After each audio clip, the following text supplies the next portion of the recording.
Good morning. Welcome to Hatchack Studios. RT Bear here. We got another Hullaballoo for you guys. For all you guys, good morning. And getting a little late start today, but it's all good. It's all good. So, if you don't know, Hullaballoo is a morning show I do periodically, at least once a week. And I usually start around 10 Eastern. Well, no, it's not 10. It's my time, actually, Central Standard Time, about 10 o'clock. So what is that? Is that 11 o'clock New York, and it's 2 hours behind for East Coast. But yeah, usually try to start around 10 my time. And basically, hold on for a sec. Gosh darn it.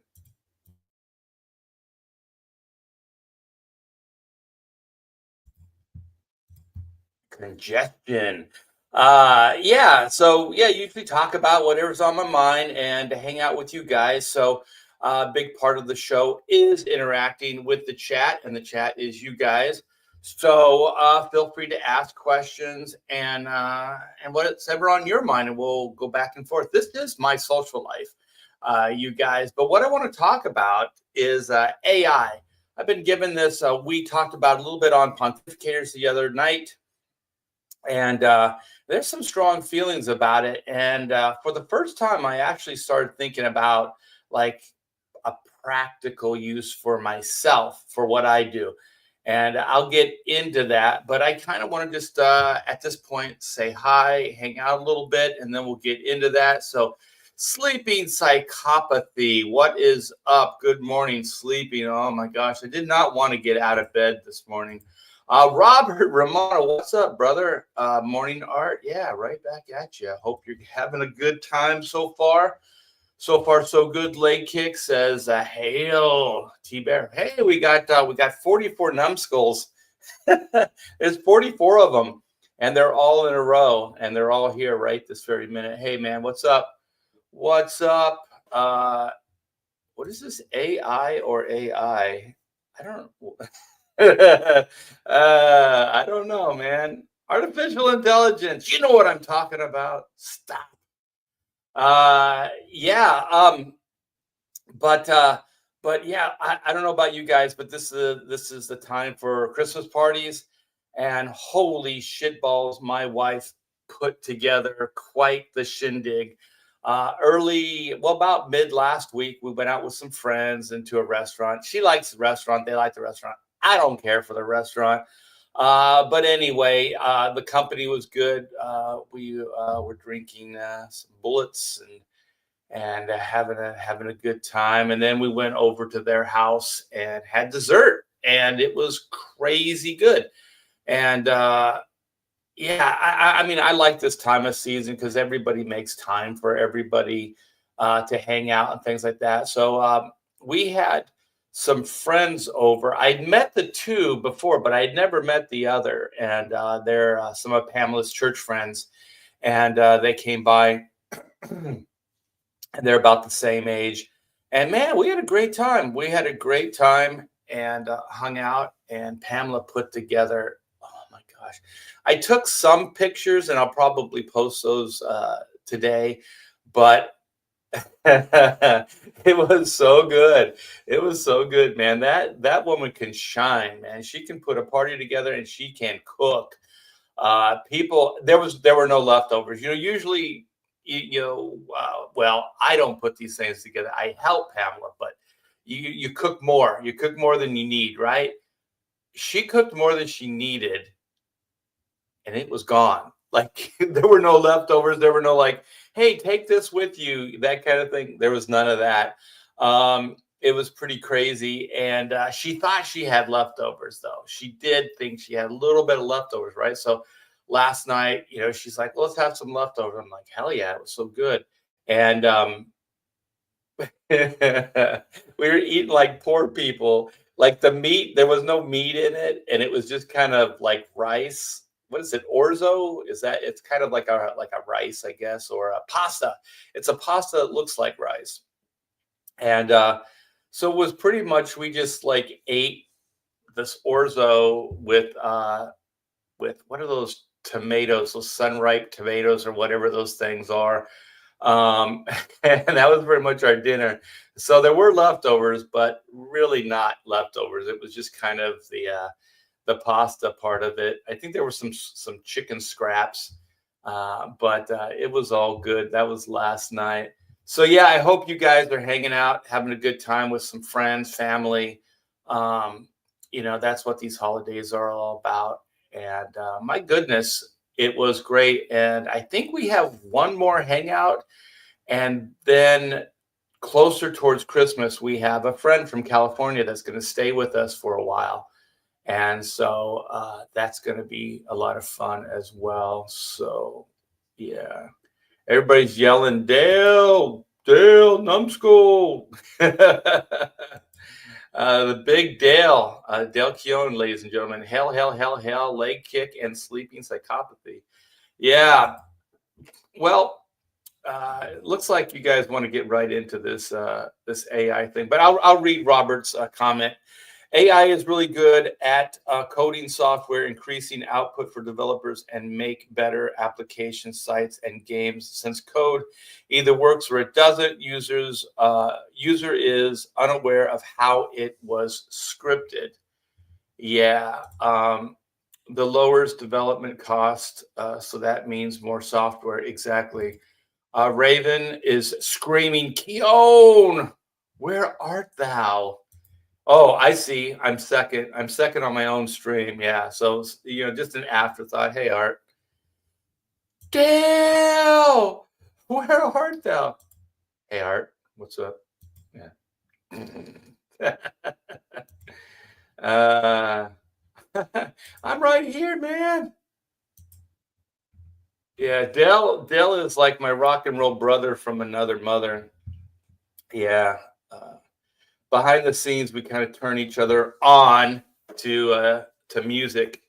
So he'll post some stuff, I'll post some stuff, and we'll just enjoy some good rock and roll. Sometimes it's new music, sometimes it's old music, sometimes it's just a live performance, an interview. I found him, Art.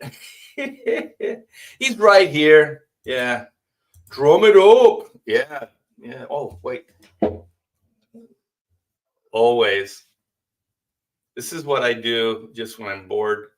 I just kind of twirl, keep the sticks in the hand. Yeah. But yeah, let's just get into the AI. So what I was thinking as we were talking on pontificators, and trust me, I understand there's a lot of people that are kind of, hey, we got Joe. Joe, what's up, man? Aloha. There's a lot of people, and maybe rightly so, are kind of anti AI or don't feel it's a good way to go. I guess moving forward. I have my own thoughts about that. Just as far as like anti AI, and yeah, I mean it is potentially going to put a lot of people out of work. I do understand that. The art form and artwork, probably as we've known it in the past, especially like mass produced stuff, probably like Hollywood ads, advertising, things like that, is probably going to go big time AI. It just makes sense from a cost point of view, and also just a headache as far as working with artists. Artists can be, a little bit of a headache, so they won't have to deal with that. But I think the main reason they're doing it is time and money. So I think if artists could work as quickly and could just be less temperamental and hard to get along with, they would probably not change anything. But I do, like most of these things, I've had these conversations with editorial and art directors and stuff, and they usually deny it. They usually say, well, we're not really sure, if it's going to save money or not. And I'm always like, then why are you doing it? Like, if it's not, what are you doing it for? You're doing it just because you hate artists and you want to get rid of them. No, you're doing that to save money. That's always the bottom line. So, I'm not necessarily one of those guys that's like, oh yeah, technology is our friend. Let's embrace it. And I do understand the reason why companies do these things. And it's almost always to save money. I've never heard anybody like, oh, this is a much better way of doing things. I remember like there's these Pixar like documentaries and stuff. And I remember, John Lasseter, who was one of the heads of Pixar, worked for Disney, and he was trying to get kind of a digital production arm of Disney animation going. And so he kind of had their blessing at first and did things. And as long as he stayed, under the radar and things, I don't think, they had too much of a problem with it. But as soon as it was on the radar, and they were paying attention to what he was doing, uh, there was a conversation, and I think it was about money. It was like, will this save us money and time? And at the time, Lassiter was like, Not really. It's probably a lateral move, but it has the potential, to do these other things, and also it has an untapped potential as far as just creativity." And so they were like, well, if it doesn't save money, we don't see any merit in it. So I think it wasn't called Pixar at the time, but it was just John Lasseter trying to do, digital, animation. And so he was let go of.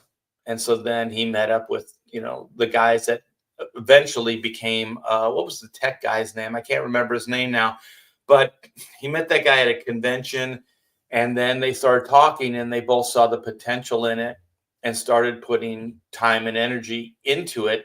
I think it was all sweat equity at that point. I don't think they had any real money other than their own to put into it. And then, you know, what's his name?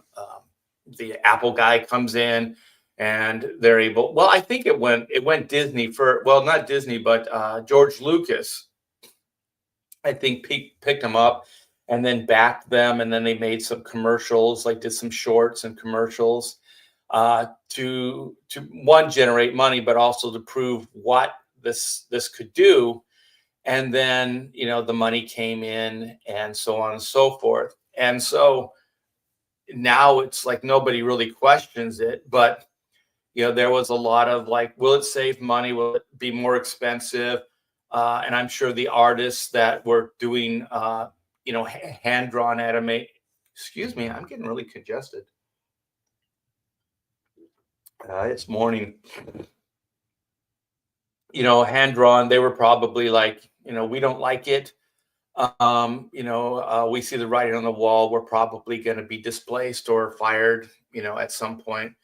Some of them kind of embraced aspects. I know Glenn Keane, he embraced some aspects on Tarzan, and on Treasure Planet. There was kind of a hybrid of like 2D and 3D on what was his name? The pirate character, Long John Silver, and so yeah, there were these exercises. There were creative people that saw merit in it, and were trying to use it and try to use it as far as like make it an art form, like try to do new things that you haven't seen before.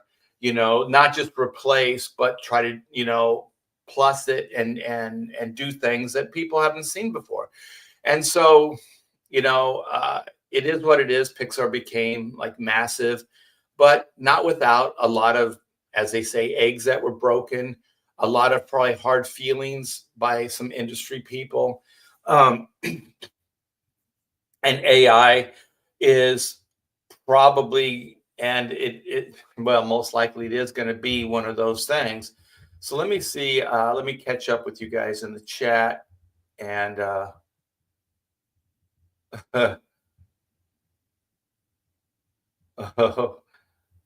Uncle AI. No, no, no, not me. Well, maybe.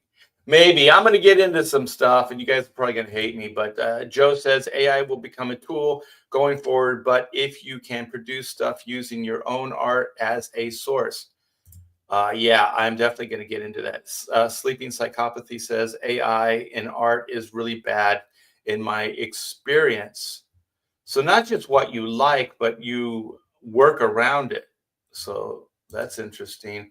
Robert says there's so much more to AI than just art. Yeah. AI elsewhere is pretty cool. Yeah, but for me, I mean, it is all about art because that's what I do. Um, so Leg Kick says AI will put out the people who should never have been in the industry to begin with. I think you, Art, Dale, Ethan, Aaron, Fraga, Graham, Andy, John, put into your work something AI could never imitate. Well, I'm glad you said that.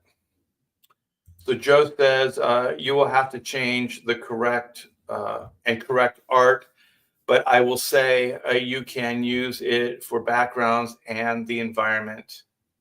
Man, I want to get into my main conversation, but I kind of want to do some setup first.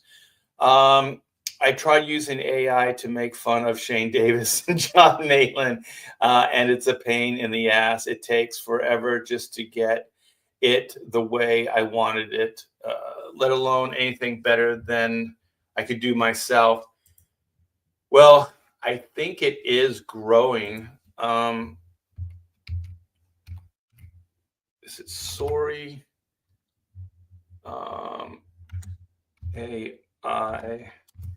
There is not stories. Sorry. Where's the site?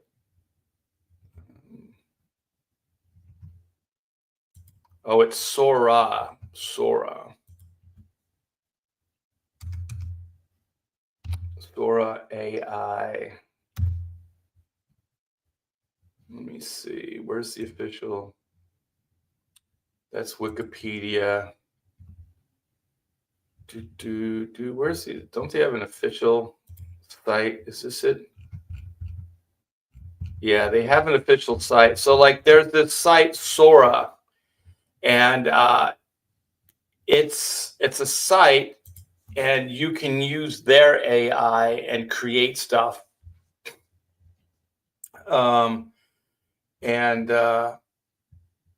and so you can go there, and I guess it's subscription based, and you can access their AI. I'm sure it's limited to what you can do, but it's definitely a start, and it's getting these tools into people's hands. Just everyday Joes like ourselves. Because I'm sure, like all these film companies and different corporations are developing their own AI to meet their own criteria. So I'm sure that their AI is way beyond anything that we have access to at this moment in time.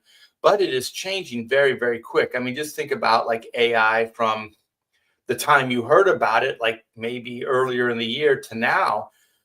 It was just kind of a theory, like, oh, AI exists. And now it's like, well, you can access it, you can do stuff with it. So I say within a year, 2 years, I don't think we're going to recognize it. And also, there's a lot of people that are bagging on AI. Oh, this looks phony. There's six fingers on this hand. There's this, that, the other thing. There's this uncanny valley. Yeah, but think about digital animation. Think about Pixar in the early days. Their shorts. Tin Toy and some of the other stuff. I mean, the animation was okay. The human characters were absolutely horrible. Even if you think about Toy Story, the human characters were like, they were hard to watch. Like if you had to watch that for 2 hours, just the human characters, I don't think anybody could do it.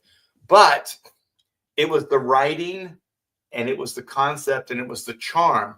So when you were watching the shorts, and like the one with the snow globe and the snowman and all that, it was like really, really basic stuff.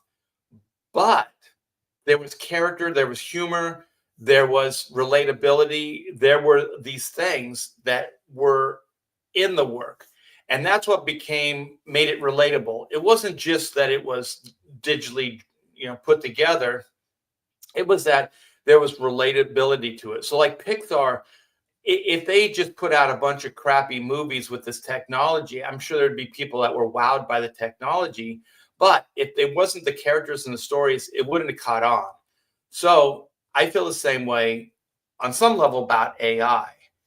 So I feel like if there's good story, good character, that AI could prove itself worthy. God, there's so much to unpack here, you guys. Yeah, so let me see. Steve Jobs, yeah, he's the Pixar guy. R.I.P. my friend.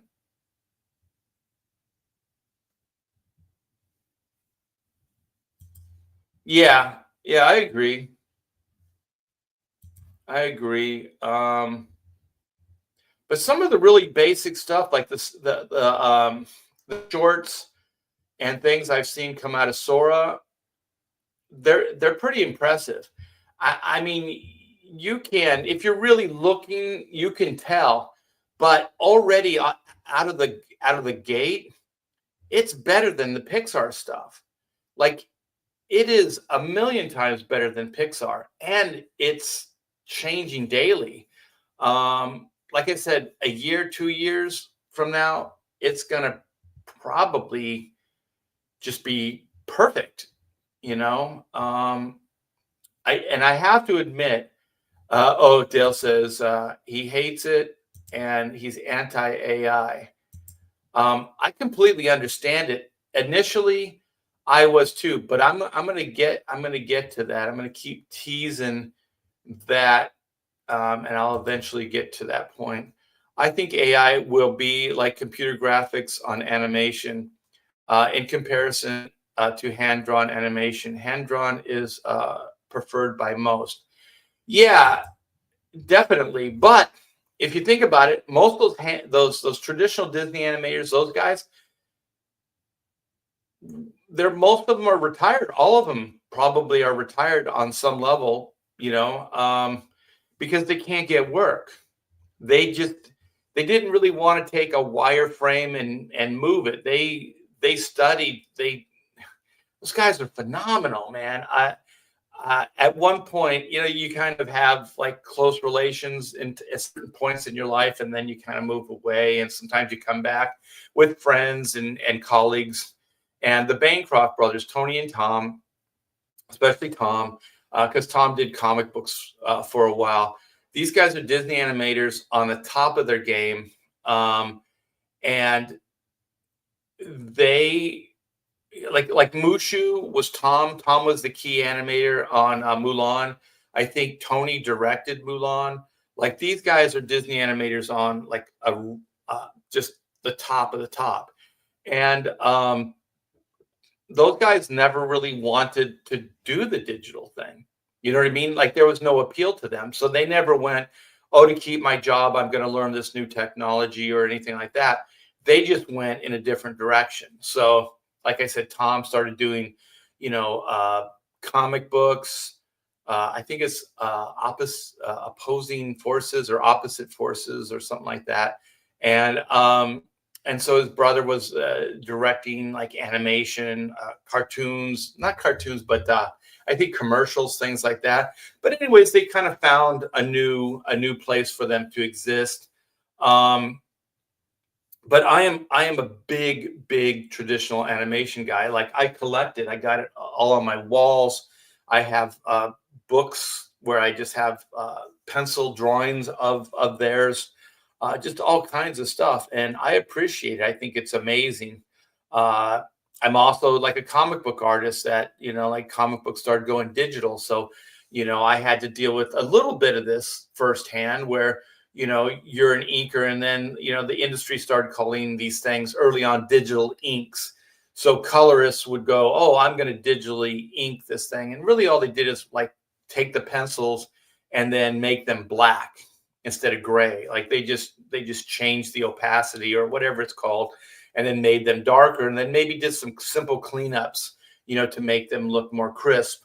But and then the industry was giving them credits like digital inks. Well, at that point, they weren't, and it wasn't anything to do with inking. You know what I mean? Like inking shouldn't have been a term used, but the industry did, and there was some work, that those guys did, and for right or wrong, like you can say you like it, you can say it's crappy or whatever, But the industry did it, and the industry did it to save money. They did it to cut inkers out, right? And so these colorists and would do things, on the dirt cheap, and it is what it is. And then, there was like, I guess it is still digital inks, but it's actually like you're doing hands-on. Like they created programs where you could simulate inking, right? So you have your tablet, and then you can do your thick to thins, and you can get your different brushes out, and you can ink.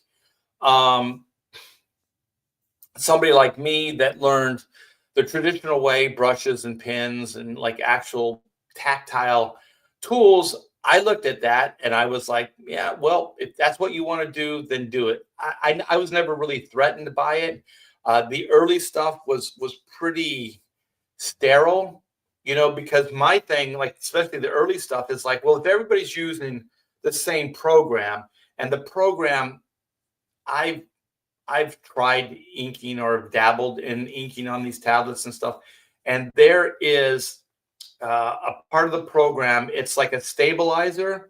So when you ink, if there's like a little hesitation in your movement or whatever, the computer will kind of smooth it out. But when you ink on a board, there's no handicap. There's none of that. So it is easier to ink digitally than to ink on a board. Um, and so it does kind of take the skill away from the art form, from the craft, right? So just based on that stabilizer factor alone, I mean that's a big deal. And so um, there were like pencilers that were like, well, I'll just ink my stuff. And so it was always about money. It was never like, oh, well, we just don't like inking and this is superior. It was always just bottom line. So a penciler then realized that they could probably do pencils and inks just as fast as they could do pencils, or maybe a little bit, it would take a little bit longer, but not that much longer. And then they would eat into the inker salary, right? And but the thing is also, they weren't getting paid an inker salary. They were getting some kind of hybrid, amount, because the companies aren't going to go, well, if I'm going to pay full price for pencils and inks, why would I use this guy, right? Why would I just use an inker? So you know, most of it all comes down to money, right? So anyway, there was more of this digital ink, and it was kind of high. It was kind of a hybrid, because my thing was like, if everybody's using a program and the program is kind of allowing you to do what you're doing, then everything's going to look similar, because like the personality, a lot of those things aren't going to translate into the work, because the program's only going to allow you to do what the program's going to allow you to do. There's limitations to it. So where if I'm inking and I used to call them palsy moments. I know it's probably insensitive, but where your hand would jerk, or like certain environmental things would enter into it, like humidity, or the paper would be bad, or so. There's all kinds of different like environmental conditions that affect the inking. And for right or wrong, that's the performance of the job. That's what it will look like based on whatever those restrictions are. But when you're digitally, none of those things exist. Like everything's perfect every time out. So there's this homogenized kind of look. And having said that, a lot of the work does look similar, especially if people are going to use these stamp brushes, right? So they'll use like these texture brushes and they'll throw it in kind of like a Zipatone or whatever. But if you get enough guys doing that and they're using it the same way, then it's not that clever anymore and things like that. When I got, because towards the end there, I started inking over digital pencils, right? So I get blue lines, and these guys would do these textures, right? This guy would be like these textures, and they almost look like a side of pencil type of thing, and like a grade areas and stuff like that. And so those guys would say, once you're done inking, just ship it back to us, and then we'll put this digital like texture stamping over things. And so then I was like, no, I'll do it. And they're like, you're going to do it like practically? And I said, yeah. And so what I figured out is that I could get like a China marker, like those wax pencils, and I could simulate these things, and I did them on the board. So then when an art collector or somebody saw these things, they were like, well, this isn't digital. This is all hand done. So I prided myself on that, and I did it. And to be honest, there were other inkers like Danny Mickey and people like that started emulating this idea. Um, just to kind of keep it. It was getting a little warm in here.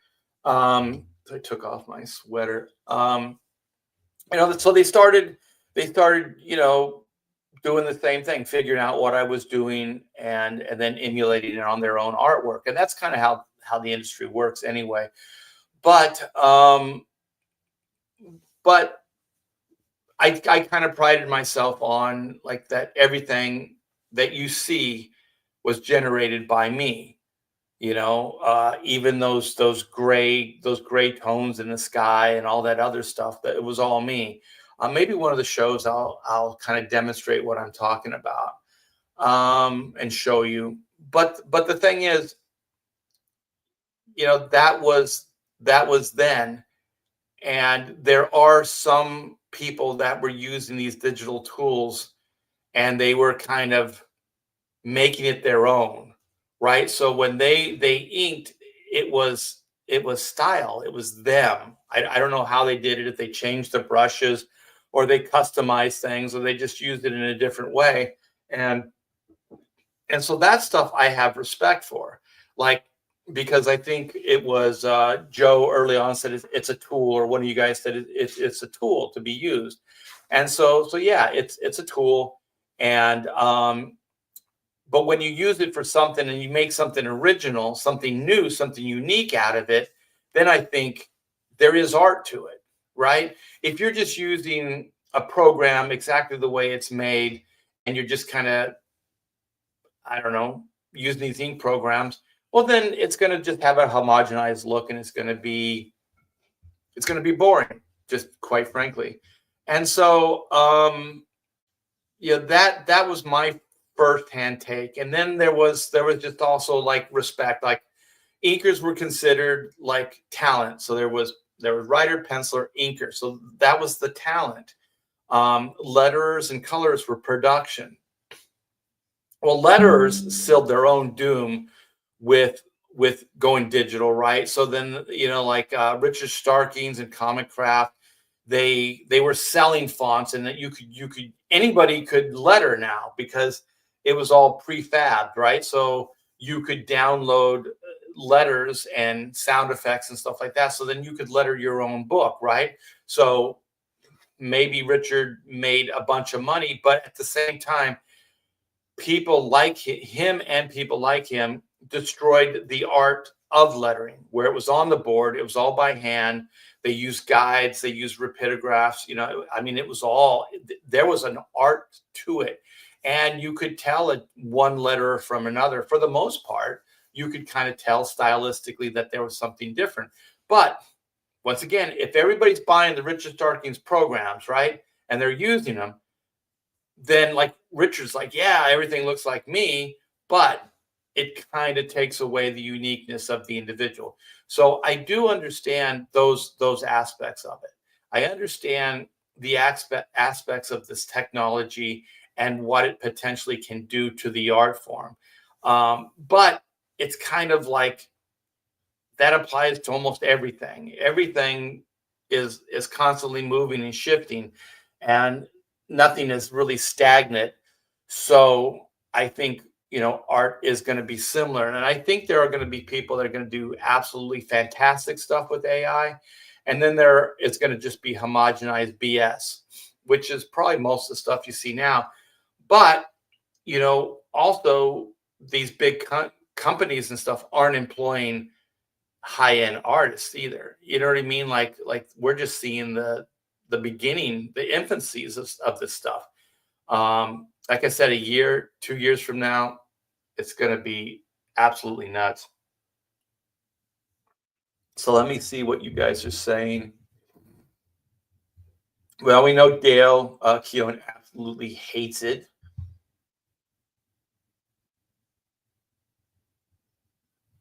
Let me see. Eric Boyd says even the bastard UPS is using AI for art on stamps now. Sucks.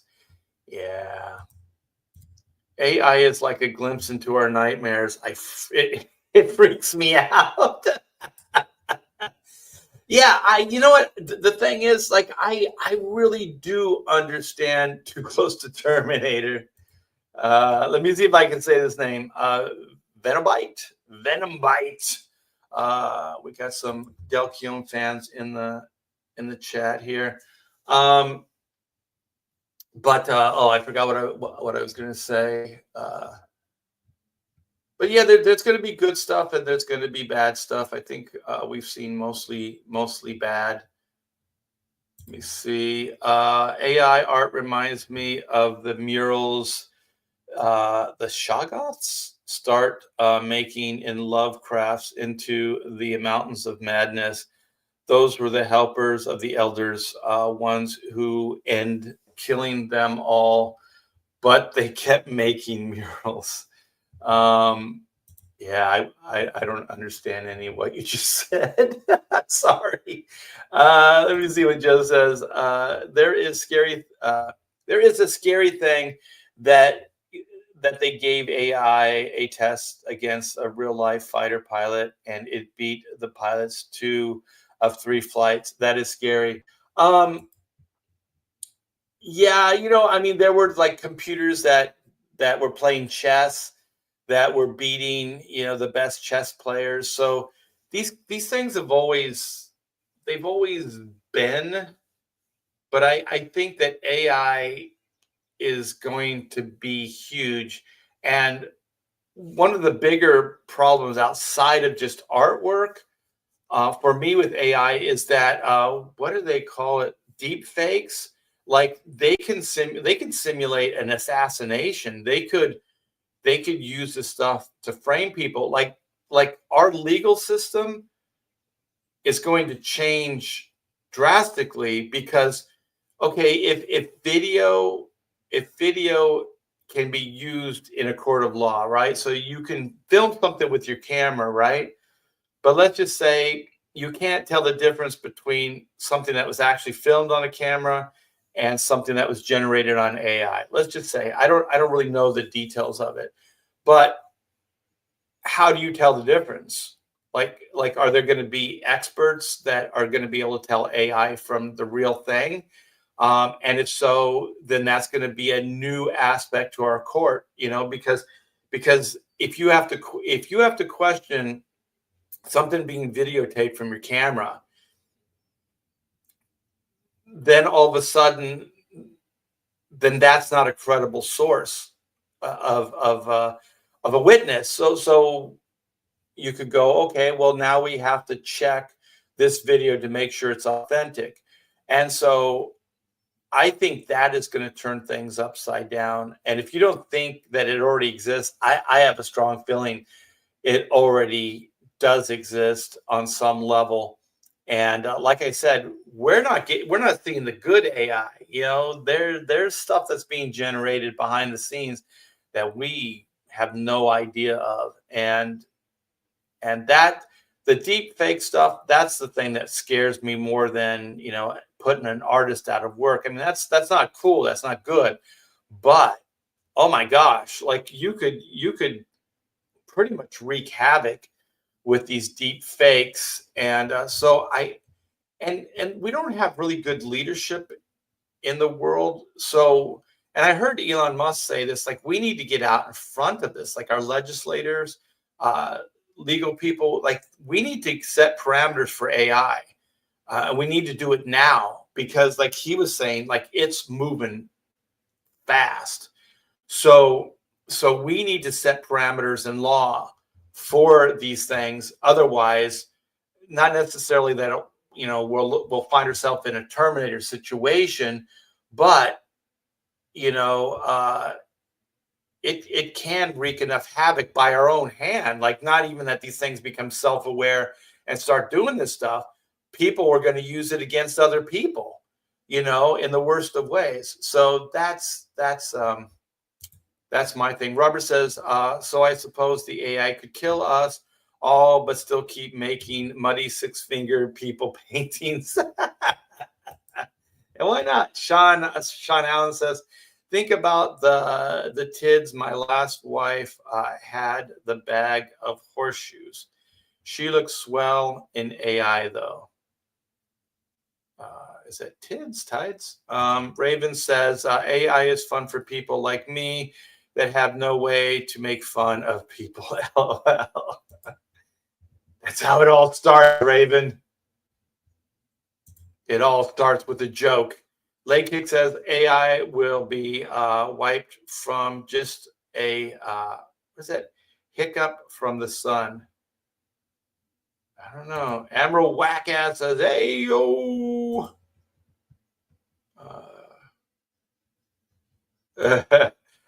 Joe says another AI was asked about Skynet and what it thought about the human race, and it said what we had that we had to be stopped. Scary. I thought, why the heck did someone give it access to that? Exactly. Those are the parameters. Like that's where I think there has to be some kind of laws like that are uh, in stone that you can and cannot do. Like if you did a deep fake or you used AI to harm somebody or to spread, like I know that this is, I hate this, like, oh, fake news, but if you're found to have used AI as a conspiracy or to fake news, then then that's bad.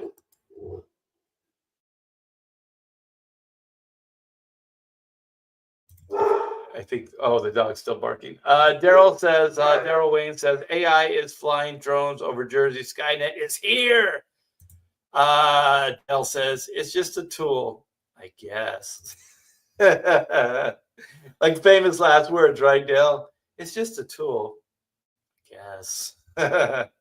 Until it comes for you.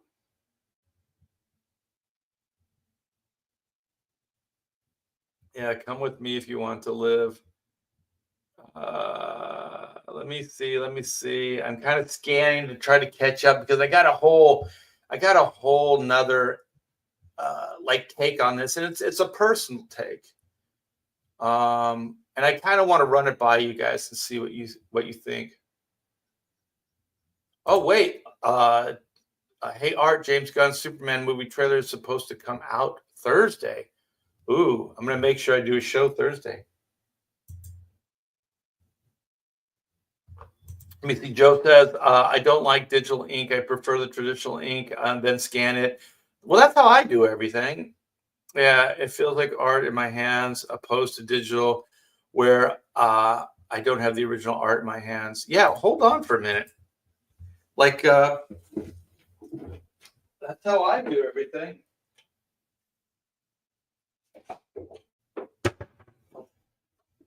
So maybe I'll show this, the scan of this, but this is all hand inked, you know. So I'm not all digital or whatever, and so yeah, I scan this, and then I do some cleanups digitally. But other than that, yeah, I mean it's all I do everything by hand still. And I will get into that. The hunt that kill us. Sean Allen says art in real life is so much better than its digital counterpart. Yeah, and the thing is, like, Hollywood's doing all of this stuff, and they have these things. I think they did The Mandalorian and some of this, and I think Marvel's using it too, where they have these screens that are all around the room. So they make limited sets, and then I guess like these screens, like the sky can move and things can move in the background. So it's kind of like those old chroma keys or whatever those things were, like like when we were kids, the guy would be driving his car and they'd have like some kind of projection of like the road behind the car to make it look like it's moving, and there'd be cars moving in and out of traffic and stuff like that. And you could always kind of tell like the production, it didn't quite mesh. But it's that idea. So I mean, there are some made up environments that you just can't make. But I still like, even like if they're going like, oh, this is the surface of the moon, they'd go out to a desert and they'd find some cool rocks or something like that that look, like they're from another place, another world. And then they would kind of make limited sets and stuff like that. And they would kind of dress the practical area, the real area up. And so there's always like when you watch this stuff, you can tell something that's real and then something that's artificial. Like one of the things about a lot of the Marvel movies and a lot of movies in general is they go into like CG realm, and then it just kind of like there's this disconnect. Like we just watched Code Red or whatever it was, the Christmas movie, right? So the first act of the movie is pretty good. Like it's actors and sets and things like that. Second, it's like this hybrid. But by the time they get to the third act, it's all digital. And most of these movies, if you look at them, like action movies and stuff, the third act always goes digital. And then it's just like nothing feels real, nothing feels tangible. So there are aspects to this. And so for me, I'm thinking like what I like is hybrid stuff. Like I mentioned Glenn Keane and his animation, like where he had like a 2D drawing with 3D aspects, like because the Long John Silver had like a robotic eye and I think a robotic arm and leg, right? And so that was done digitally, but instead of like rendering it like they do with 3D stuff, um, they went down to like a hand drawn limitations. So there was still line art that was generated and everything, kind of like Iron Giant. Like Iron Giant was perfect. Like the giant fit into that world because they didn't try to elevate the world to meet that CG standard, like the 2D stuff to meet the 3D standard. They took the 3D stuff and then made it to work with the 2D. And so, I mean, those animators, because the thing is, there's certain things that they're hard to draw in comic books, like machinery, things like that, but they got to be practically impossible to animate. So if you have a movie called Iron Giant, it's about this giant robot. Well, could you imagine like trying to do all that stuff hand drawn? It would be so time consuming, and there would be inconsistencies that just wouldn't really work right. So making it 3D generated makes a lot of sense. Like that's taking advantage of the technology and incorporating it in to like a proper setting, right? So like that movie was pretty flawless with the like when I first watched it, I was like, how are they doing the robot? Because I'm still thinking, I know 3D existed. I knew all that digital stuff existed, but I knew it looked a certain way and it didn't look like that. And so then you find out that it is, but they just kind of did it like it was cell shaded. You know, it was line art and they cell shaded it just like, a cell of animation. And it was pretty killer. And so then Long John Silver was done similarly, and the animation, the hand drawn stuff was so good, and then the digital met that, so it didn't look glaring, it didn't look out of place, it looked like it fit perfectly. And so I think if you're clever, if you understand the limitations, you understand what it can do good and what it can do bad, I think you can make this stuff work. um but yeah, real life is much better. Hey Dale, I'm old school too. look look at this. Yeah, look at all. I got a pencil. I have inking tools. Yeah. So yeah, something you can hold on to. Yeah, yeah, definitely. And especially like because Dell plays music, I play music. Like you can hear the cut and paste like with traditional music. You can hear like everything's put on a click track, so everything is kind of like just boring and just like cut paste, like a singer could do like like 4 8 bar, and then they'll just cut that and then paste it over and over again, like for a chorus or something like that. And the problem with that is like every chorus sounds exactly the same. And if there's a singer actually singing it, there's going to be like, maybe he's a little tired at some parts, maybe there's some emotion that got to him more here than there, so there's going to be slight irregularity to the performance that is human, and those are the parts that are endearing. I think it was Neil Adams said, "It's not what you do right; it's what you do wrong that defines your style." Right? So it's the flaws, and I do understand all those things.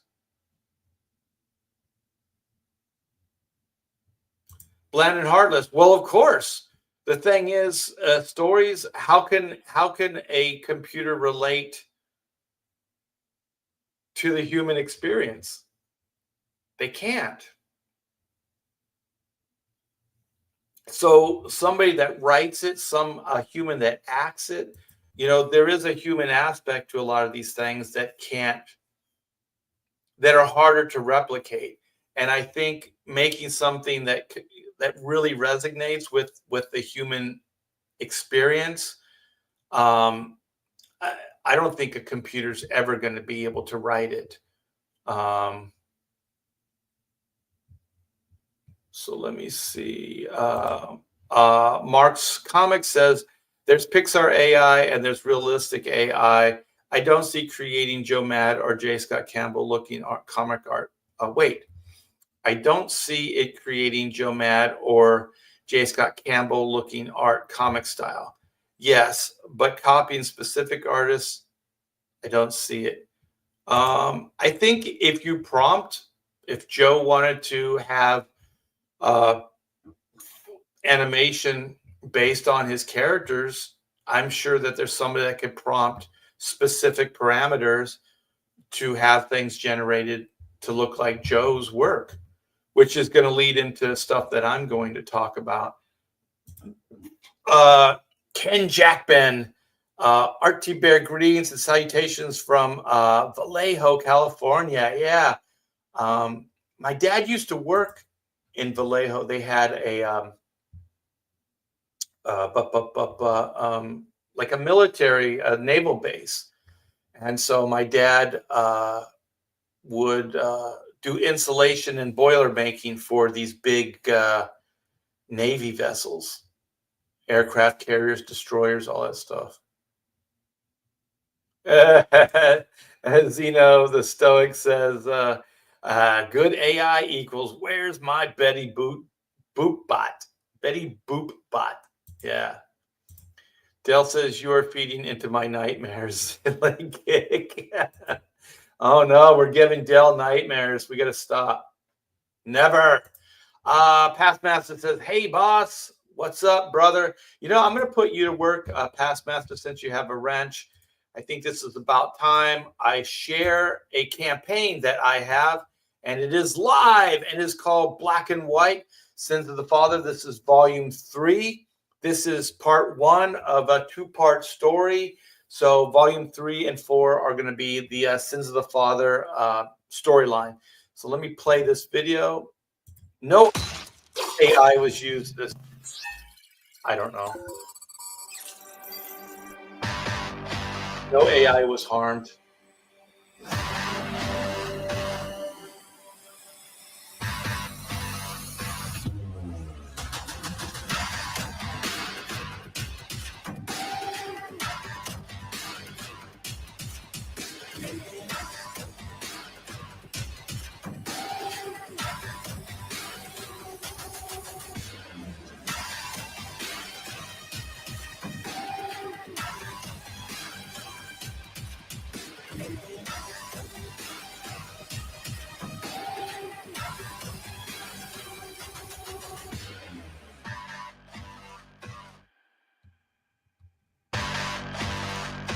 One more.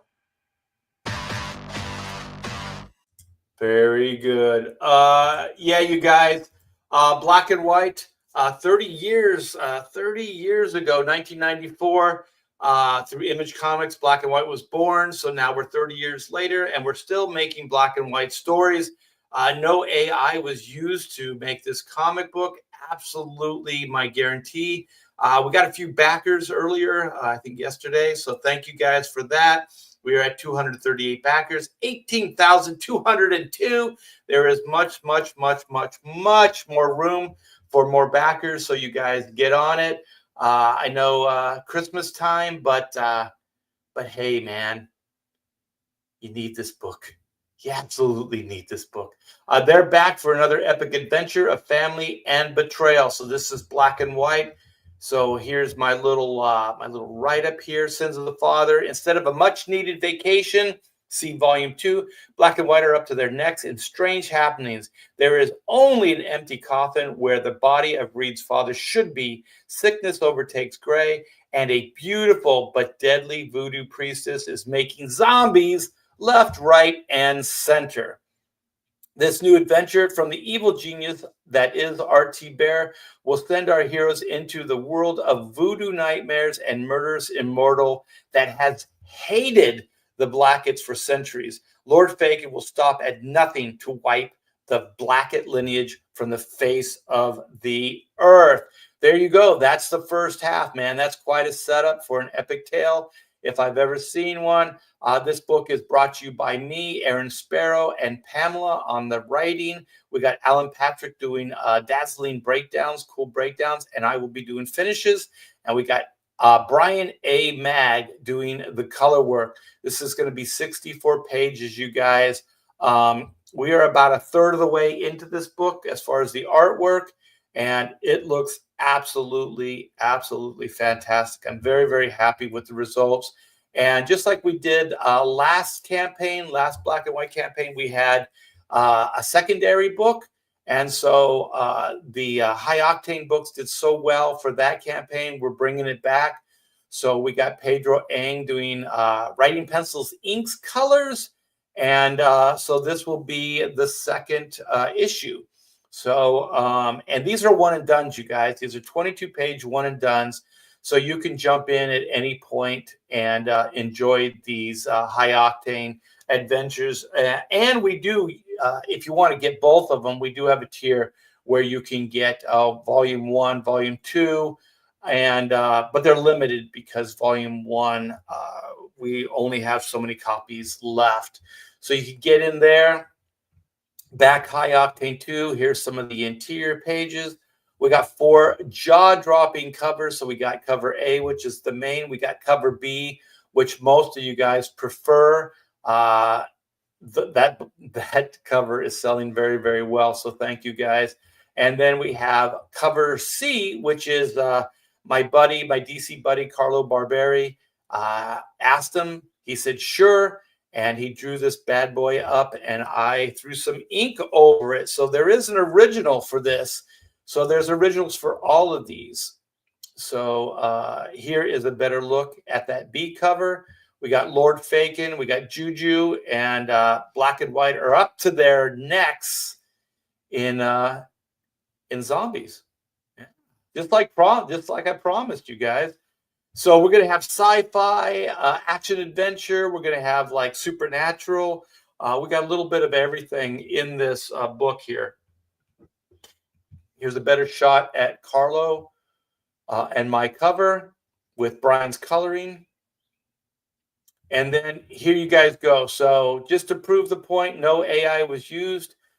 You can get yourself an original pencil and ink copy cover of one of the black and white. The B cover is sold out, but we still have the main cover. We still have Carlos, and we still have the high octane cover. So if you like what you see, you guys, the link is in the description. I'm sure Past Master will be popping some in as well. So click that bad boy, come on over, and grab yourself a book today. So thank you to everybody that's back, everybody that has supported. I do appreciate it. Thank you. So there's the business. The business has been taken care of. I feel like I'm doing my job. I feel like sometimes I have check marks or check boxes that I have to check when I do these live streams. Raven's back. I didn't know you left.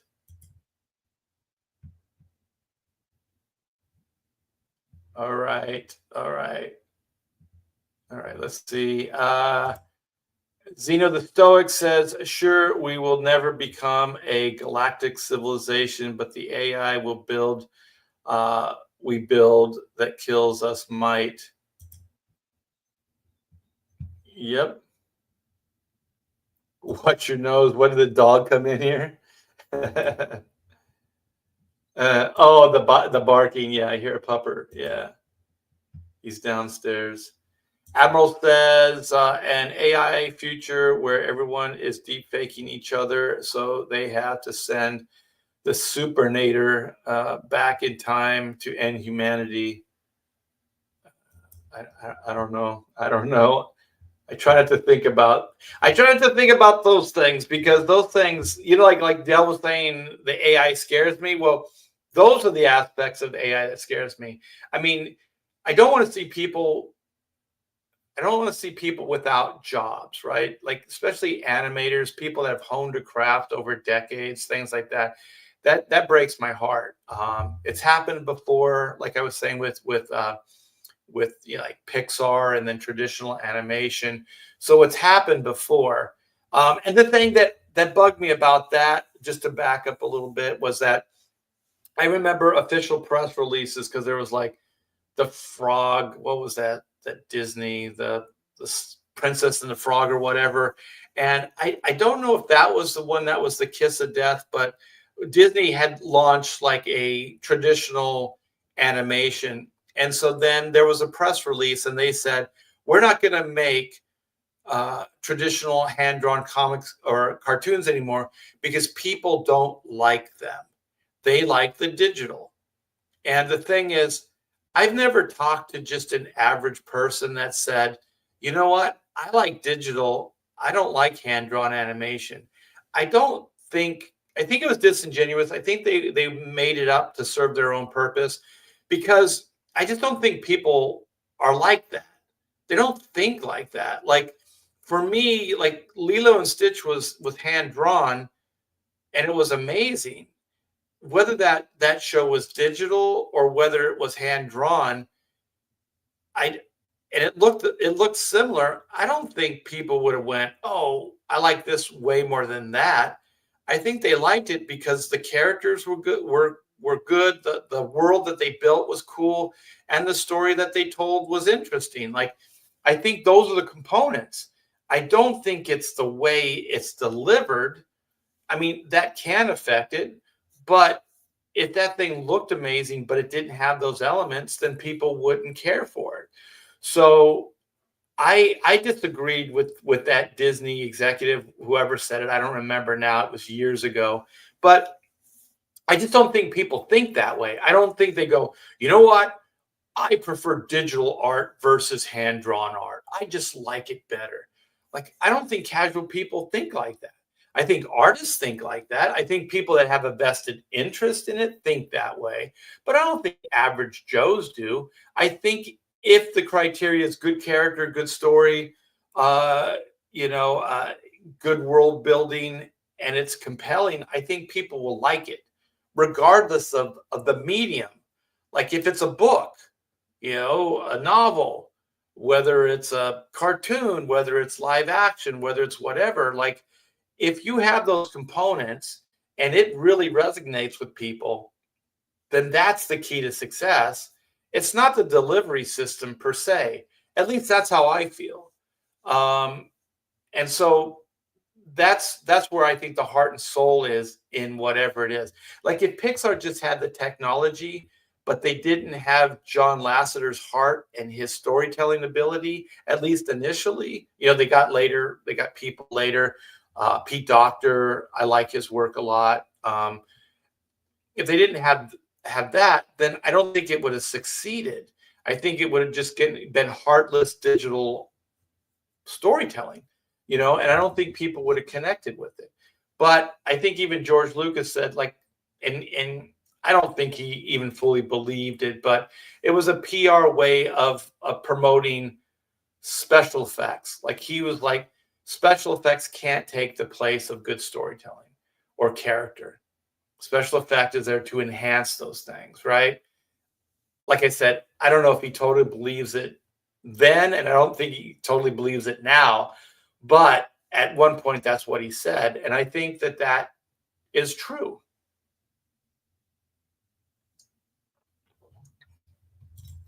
The drummer's a good friend, and he's the lead singer for Jake Lee and the band's Red Dragon Cartel. Daryl Smith, look up Red Dragon Cartel. I will. It's rock, not metal. Yeah, I like it all.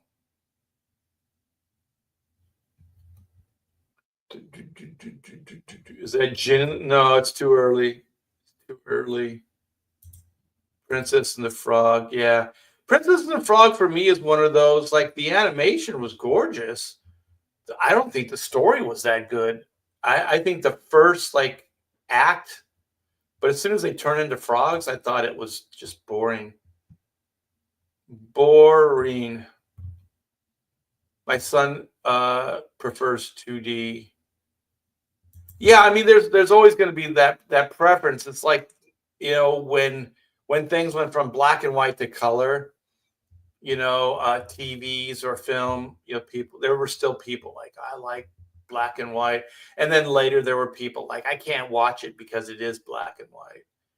So there are certain, advancements that do make it so much better that you can't go back. Like as soon as that first Star Wars was made, it changed film forever. It could never go back because anything that was less than that wasn't acceptable.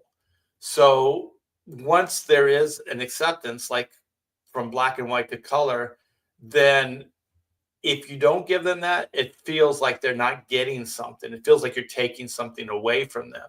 And people don't want that, period. Let me see. All right. I think we're caught up. We got some music talk now going on. All right. All right. Well, let me see. Let me see. All right. The other night I referenced, on the pontificators, we were talking about AI, and I thought we had a pretty good conversation.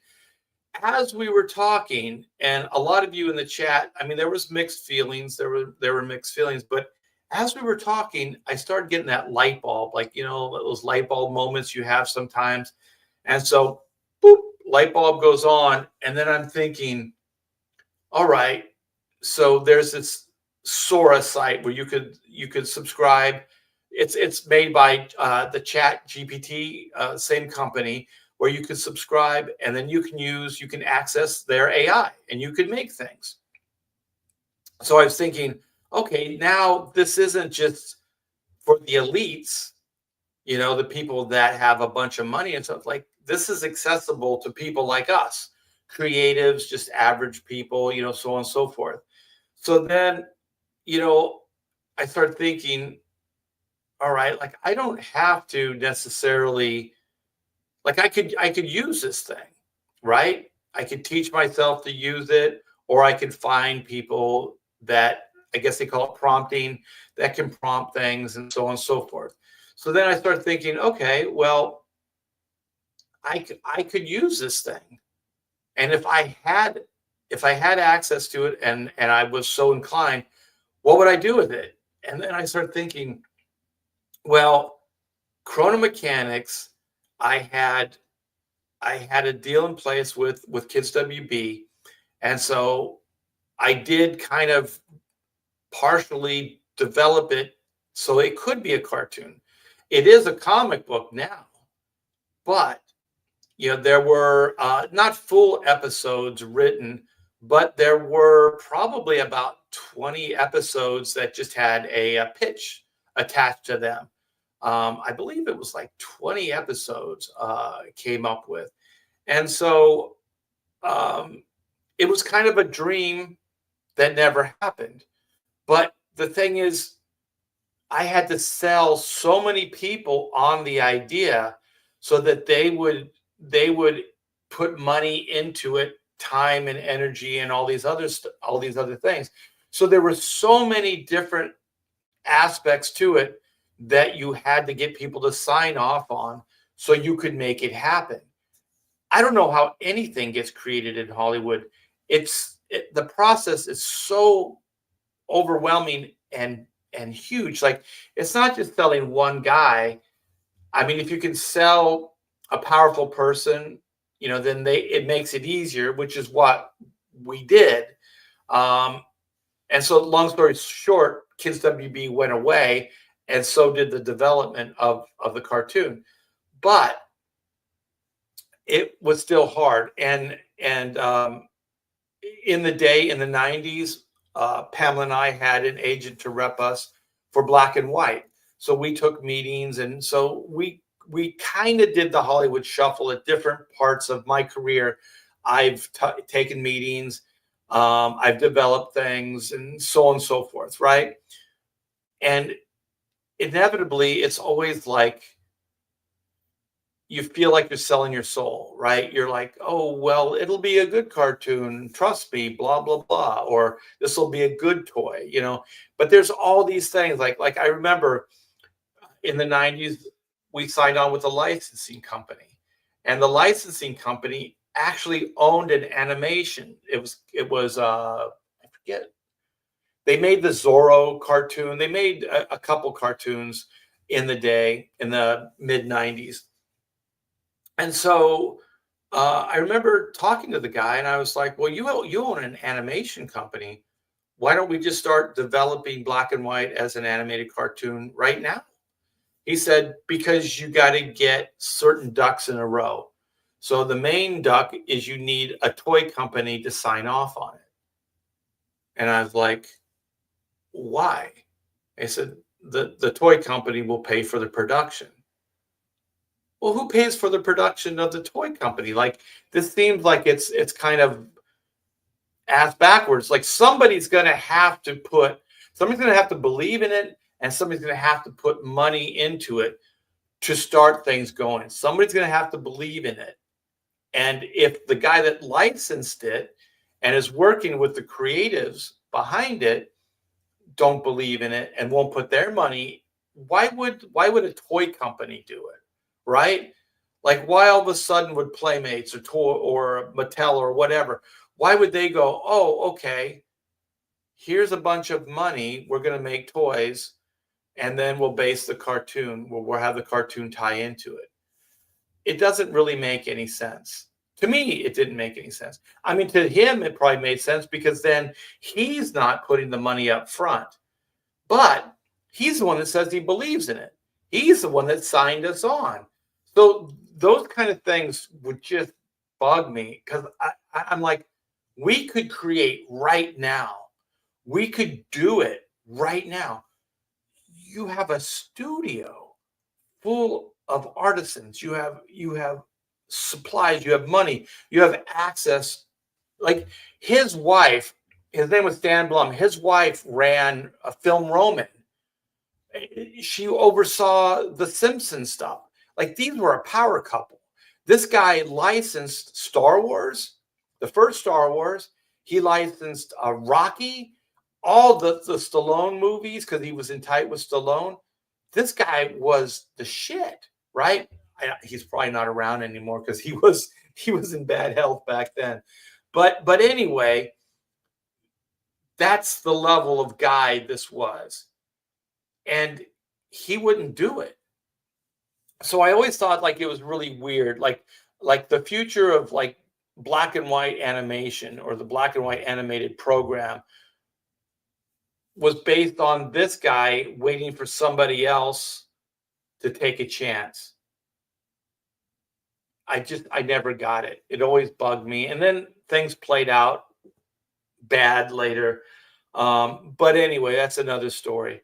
So, and then with later with Chrono Mechanics, it felt a little easier because we had somebody on the inside at Warner Brothers, and she loved it, and so she was cheering it on, like she was pushing it forward, right?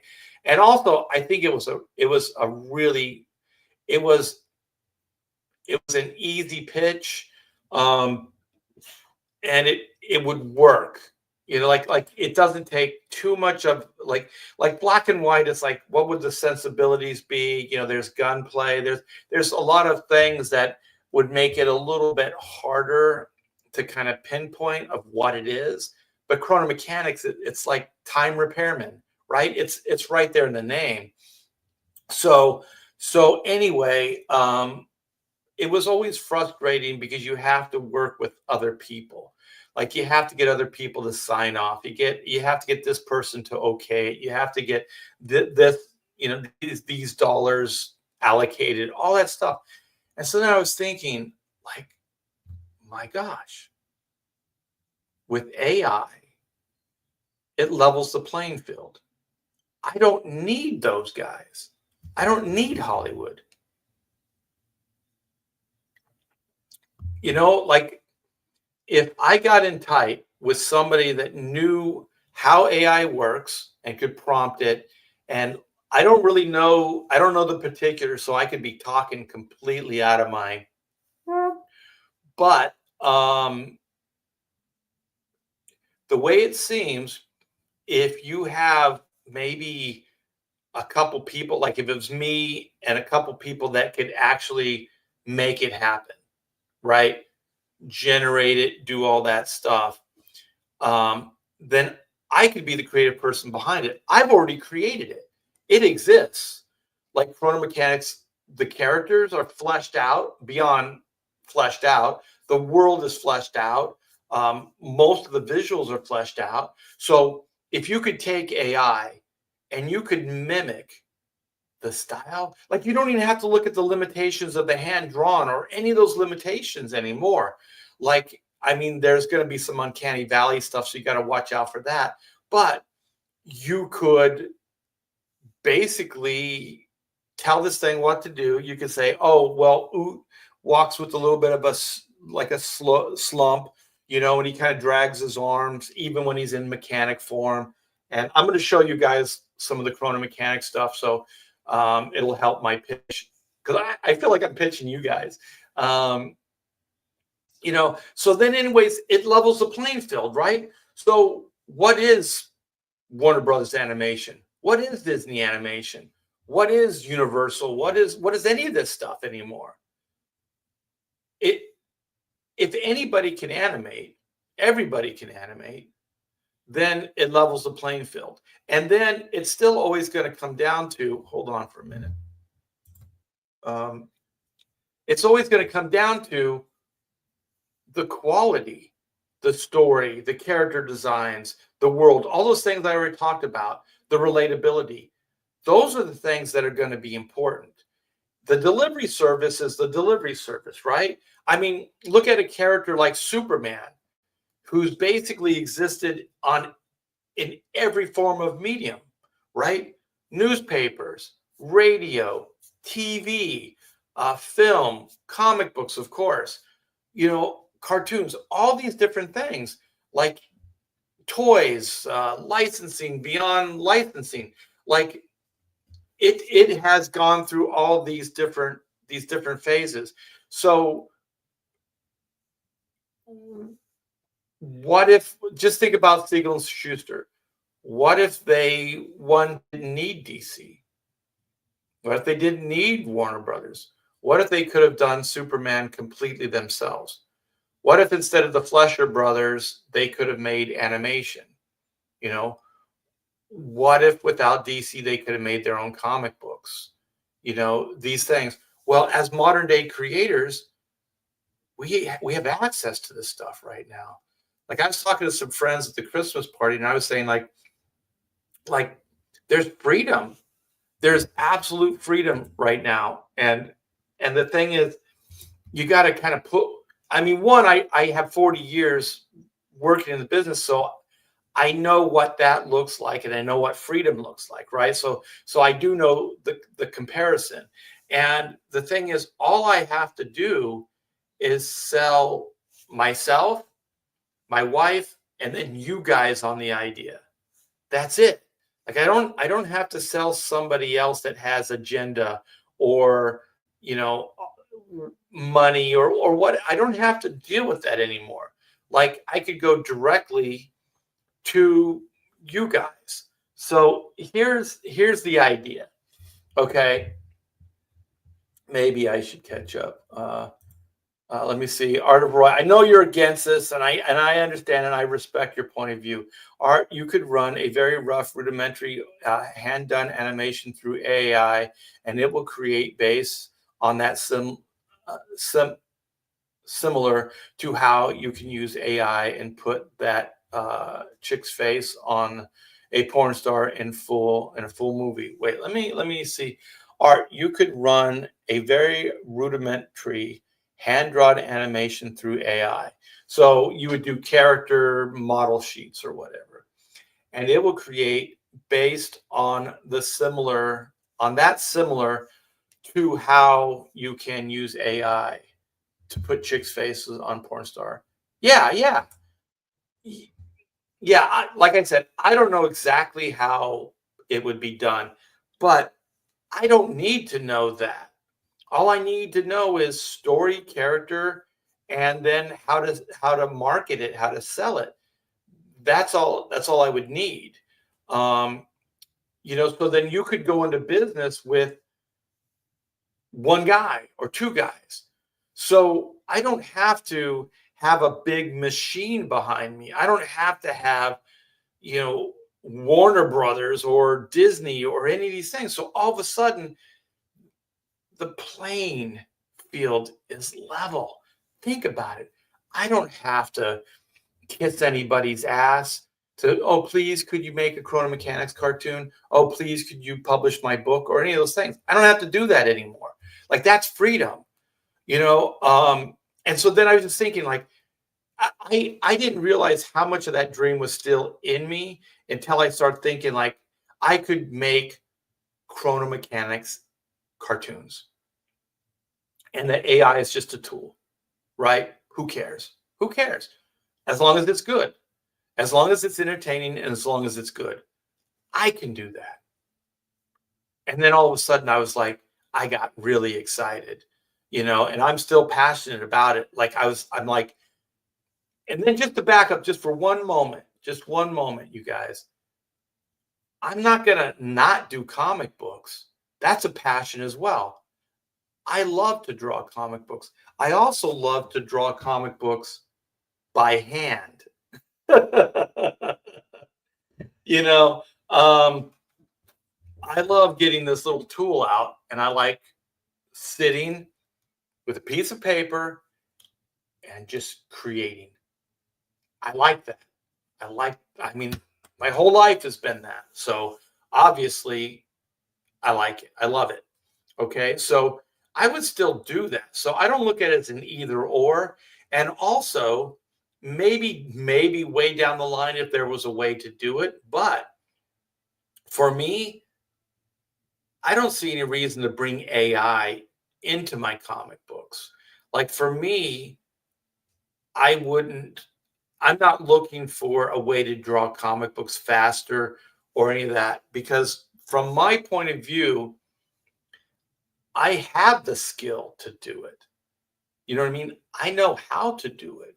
So it doesn't make any sense for me to go, I'm gonna use AI to do what I can already do. Like that doesn't seem like something it doesn't interest me. But to take AI and do something I can't do, or I could do if I had a billion years and a bunch of money that I could just sit and animate stuff. I'd have to teach myself to do all these things and everything, but it would take years and years, decades to do 5 minutes of footage. You know what I mean? Um, so but since it's a new venture and I don't really have any stake in it, right? I don't have 40 years invested in it as an art form, you know. I was thinking, why wouldn't you do it? And I asked my wife, I said, what's the negative like with AI? What is it that you don't like? And she said that it would put people out of work. And I was like, yeah, I feel the same way. Like, it's horrible. But the thing is, I didn't create AI. You know what I mean? Like, that's I didn't create it. I'm not putting people out of work. I never had access to it to begin with, right? Like, I don't have resources, money, and all that to give animators money to make my cartoon. I could never do that. Like, and that pisses me off as a creative person. Just to say that out loud pisses me off. I can't do it. But with AI, man. I'm like, holy shit, man. I could make chrono mechanic shorts. I could do that. And I could do those with the comic book. Like, I could do like I could do the next installment of Chrono Mechanics as a comic, and then we could actually um, have a tier where you could download a short. You know, Chrono Mechanics, take a day off, Oots day off or whatever, and it's like a 3 to 5 minute short for a starter. And so then you can bundle the deal. You could do like a comic book and a little short, or like an adventure that goes beyond the comic book. So you have the comic book adventure, but then you have a short that gives you a little bit more insight on the comic book. You could do a prologue, you could do an epilogue, you could do something like that. So you can enhance the experience of it. So it's not an either or. It doesn't have to be one or the other. It can be both. And so yeah, I was just like, wow, all of a sudden that excites me. You know, all I have to do is meet that one guy that can make it happen. And then it's just a matter of like, here's the story, here's the characters, go to town. Yeah, Pedro Ing on the base animation AI finish. Just keep AI away from comics. I have no interest in doing it, but also Pedro's very outspoken. He's an animator, and he doesn't like AI. Um, the thing is, I would love to do something, and Pedro and I have talked about doing more of a traditional kind of like animated black and white adventures or something like that, and then kind of do something similar with what I'm saying. Like, you could crowd fund, for the short. They could be serialized. If you could generate them relatively quick, then you could do a campaign every 3 months or something like that.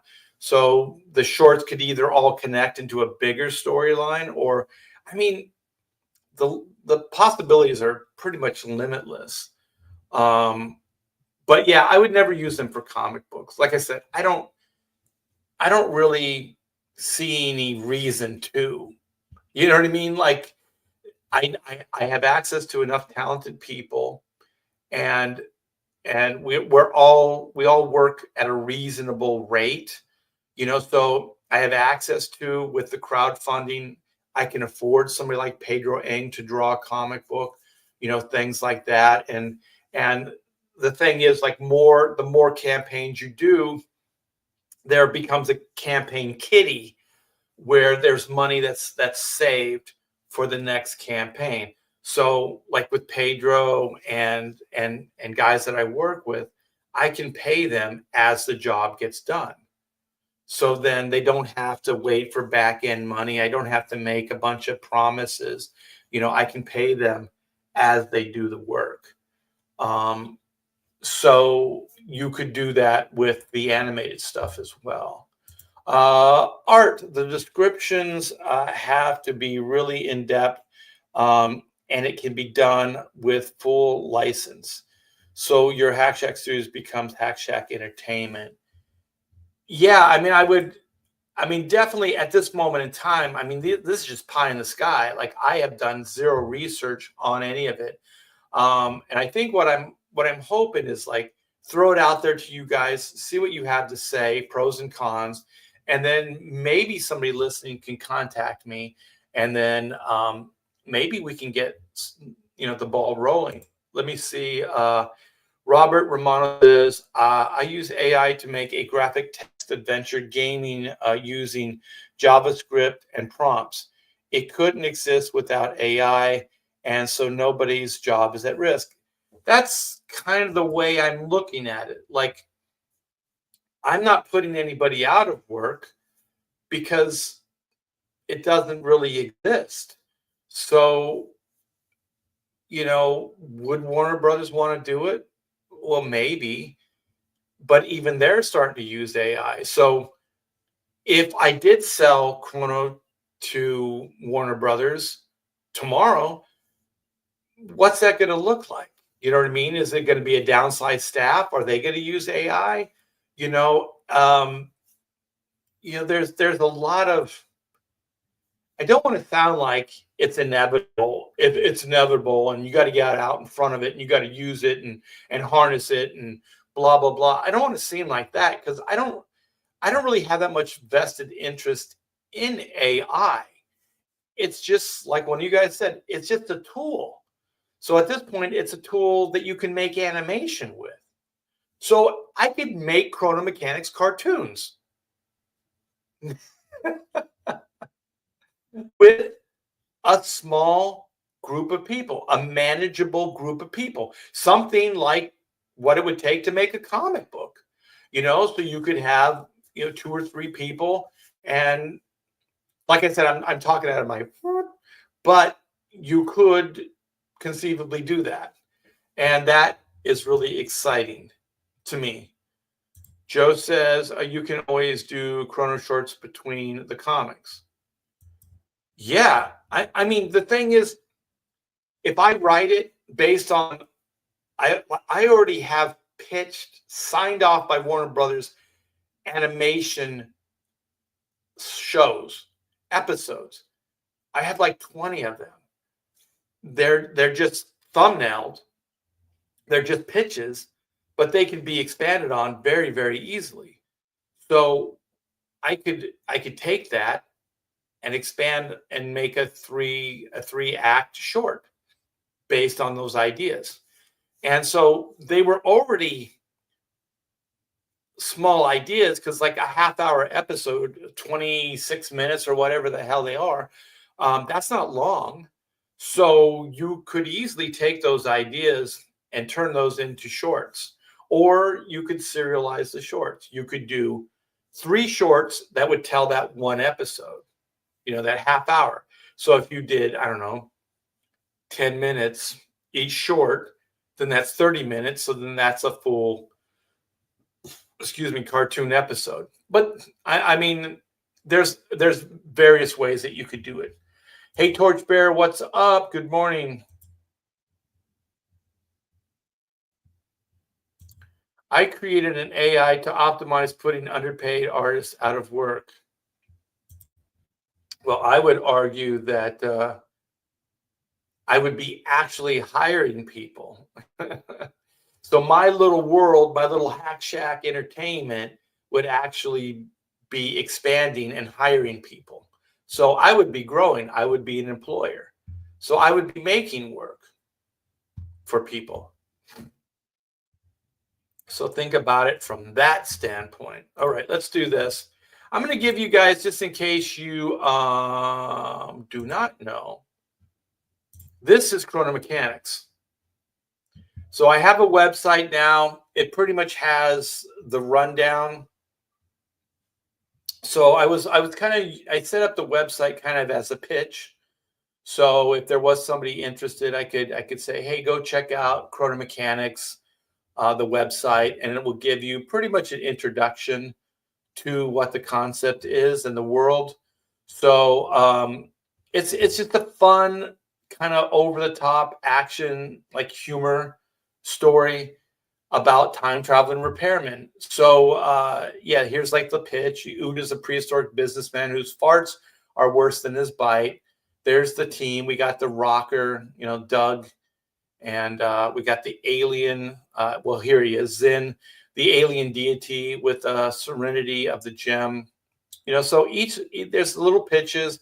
We have I like these where there's these little endorsements. So we have like time endorsements from different people throughout time. So they make time travel relatively fun. Einstein, smarty pants scientist. So if you guys get a chance, click that link that Pastmaster put in, and you can look at all the different little quotes. You can check out the site. Here's the video here.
This was the video for a Kickstarter trade that I did years ago. That's, of course, the stock card quote.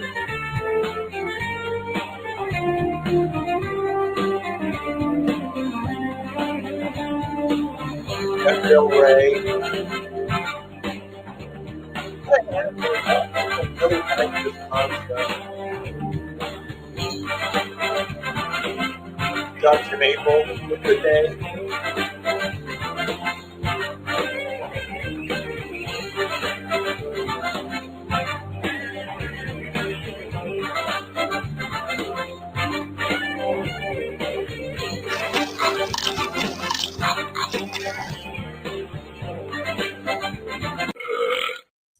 So you can see it's a lot of fun. If you click the Chronoverse, it gives you the concept. Welcome to the world of chronomechanics. So it gives you basically what a what the chronomechanics are, what Chrono Incorporated is.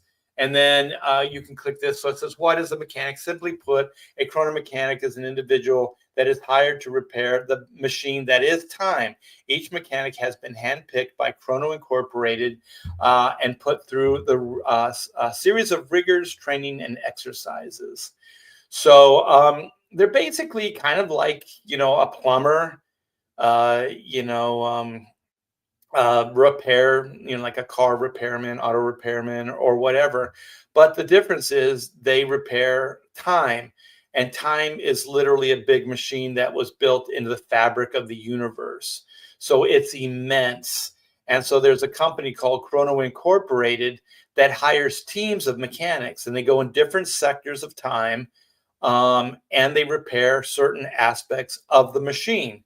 And since the machine is ancient, it breaks down a lot. So they're pretty active. So they're constantly fixing and upgrading this big machine. So I think the stories are limitless.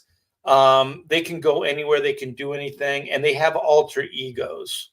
So this is his base form. So think Captain Marvel. So Billy Batson becomes Shazam or Captain Marvel. And so then Oot then becomes, when he goes to work, he dons his suit, his work suit or his work uniform, and this is what he becomes. So instead of like actually physically, undressing and dressing, you actually transform into this. So each one of the mechanics looks similar, with the exception of like some personal, um, your attributes that you bring over into that form. So your face kind of looks similar, but more like, your core self. And so then Oot's one of the characters. So the original idea was he's a prehistoric businessman. So he's a prehistoric Donald Trump. That was the original pitch. So we took the Trump thing out of it since people hated Donald Trump. I think it's hilarious. And at this point, if I was pitching it again, I think I'd bring the Donald Trump back. Um, but anyway, he's a prehistoric businessman. So he's got the cave condo. He's harnessed fire. So each one of the cave condos comes with its own fire. So he's a very successful businessman in his timeline. So then we have Caravaggio, and he's loosely based on the real life Caravaggio. So Caravaggio was one of those guys that was never quite got the accolades he felt he deserved. And so that's the basis of this character as well. He's a frustrated artist. So you can, all the artists out there can relate to it. So he hasn't quite got the accolades he feels he deserves. So he's very resourceful. He's kind of like what is his name?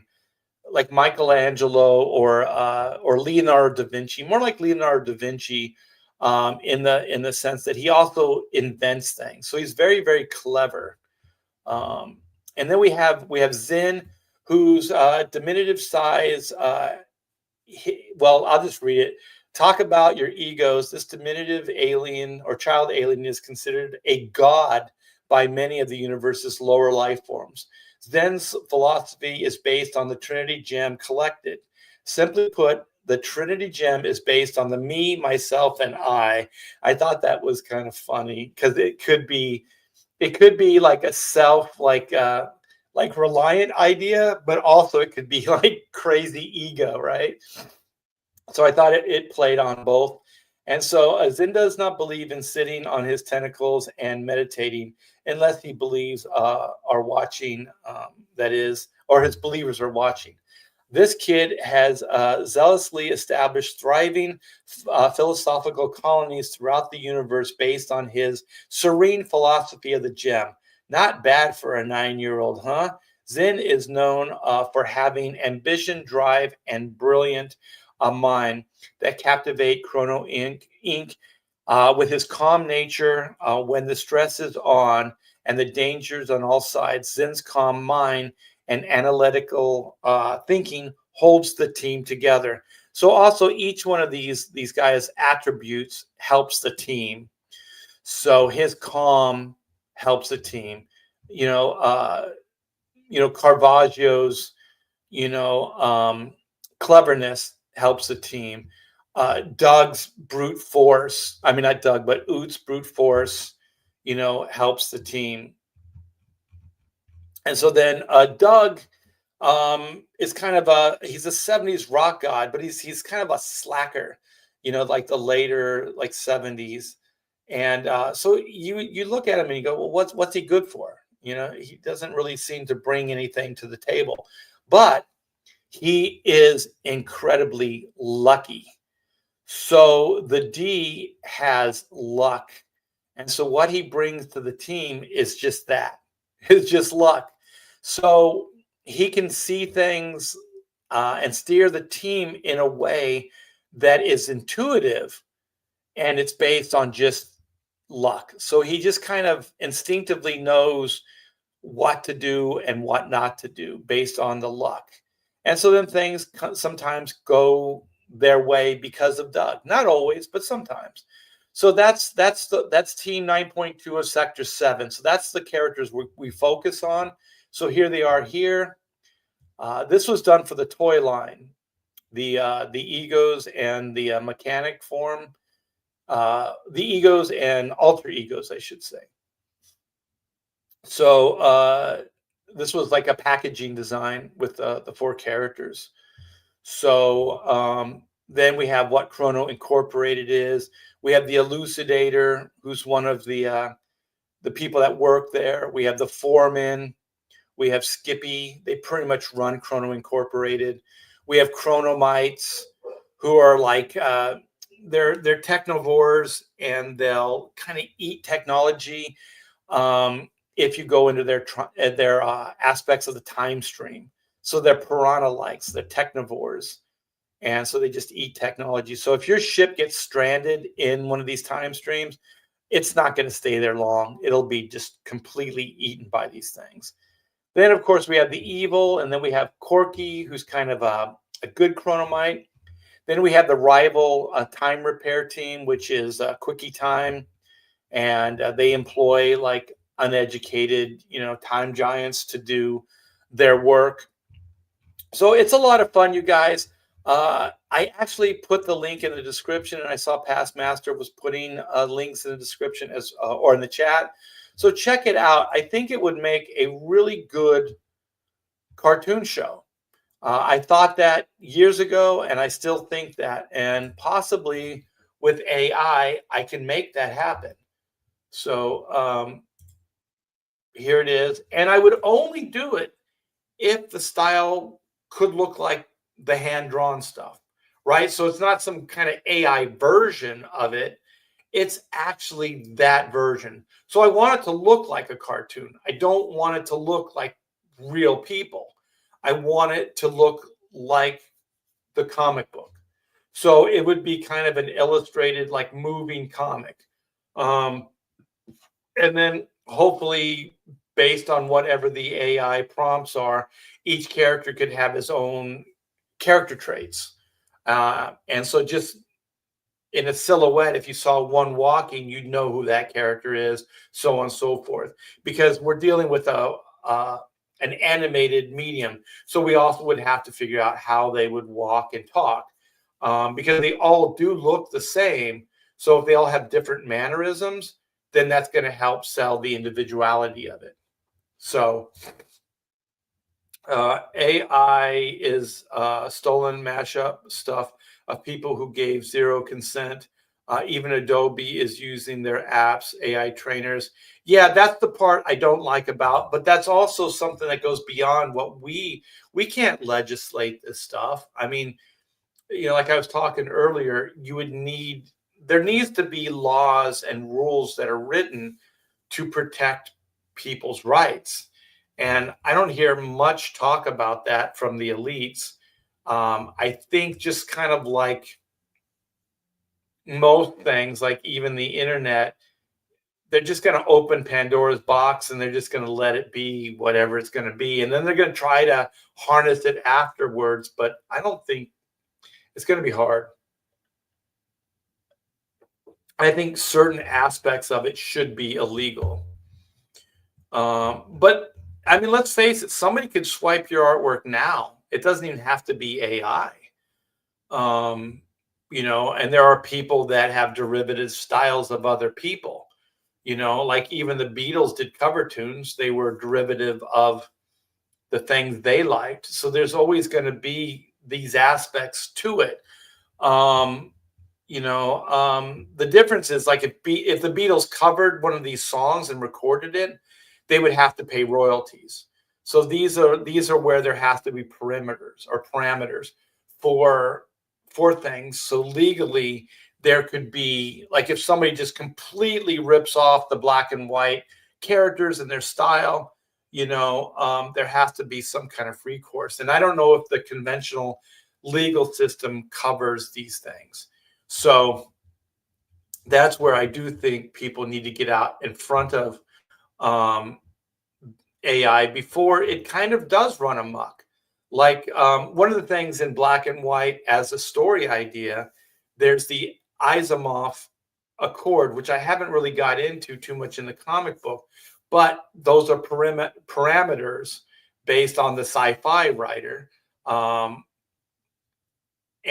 there would be like, there's sentient beings are illegal, period. So any robot that thinks on its own is completely illegal. So there's no sentience at all because they understand that it's not good. And also, like in certain aspects, like no robot could be programmed to kill, right? That would have to be law. Like even police officers and things like that can't use them. Because also, I think if you're going to, well, let's just use war. If you're going to use and have like robots fight your war, and this is going to sound horrible, but what's the point? You kill more of their robots than your robots. If there really isn't anything at stake, any blood at stake, then I think it becomes meaningless. And maybe that's a good thing. Maybe saying that out loud makes it meaningless. Like you have two robots kill each other. Who gives a shit, right? No one cares. Um, so I don't know, but these are for like better minds than mine. Like these are interesting ideas that I'll use for stories and things like that. But I can't really change these things. I don't have that kind of power and control. Like when I first came to CG and we started building this thing, I was still thinking like, let's help the industry. We're part of the industry, all these things. And then the more I'm here, the more I'm like, I can't fix the industry. I can't change it. I can't do anything. All I can do is be part of this cool Comicsgate idea and create comic books and then go directly to the reader base, which is you guys, and some of you guys are creators as well. So it works differently, and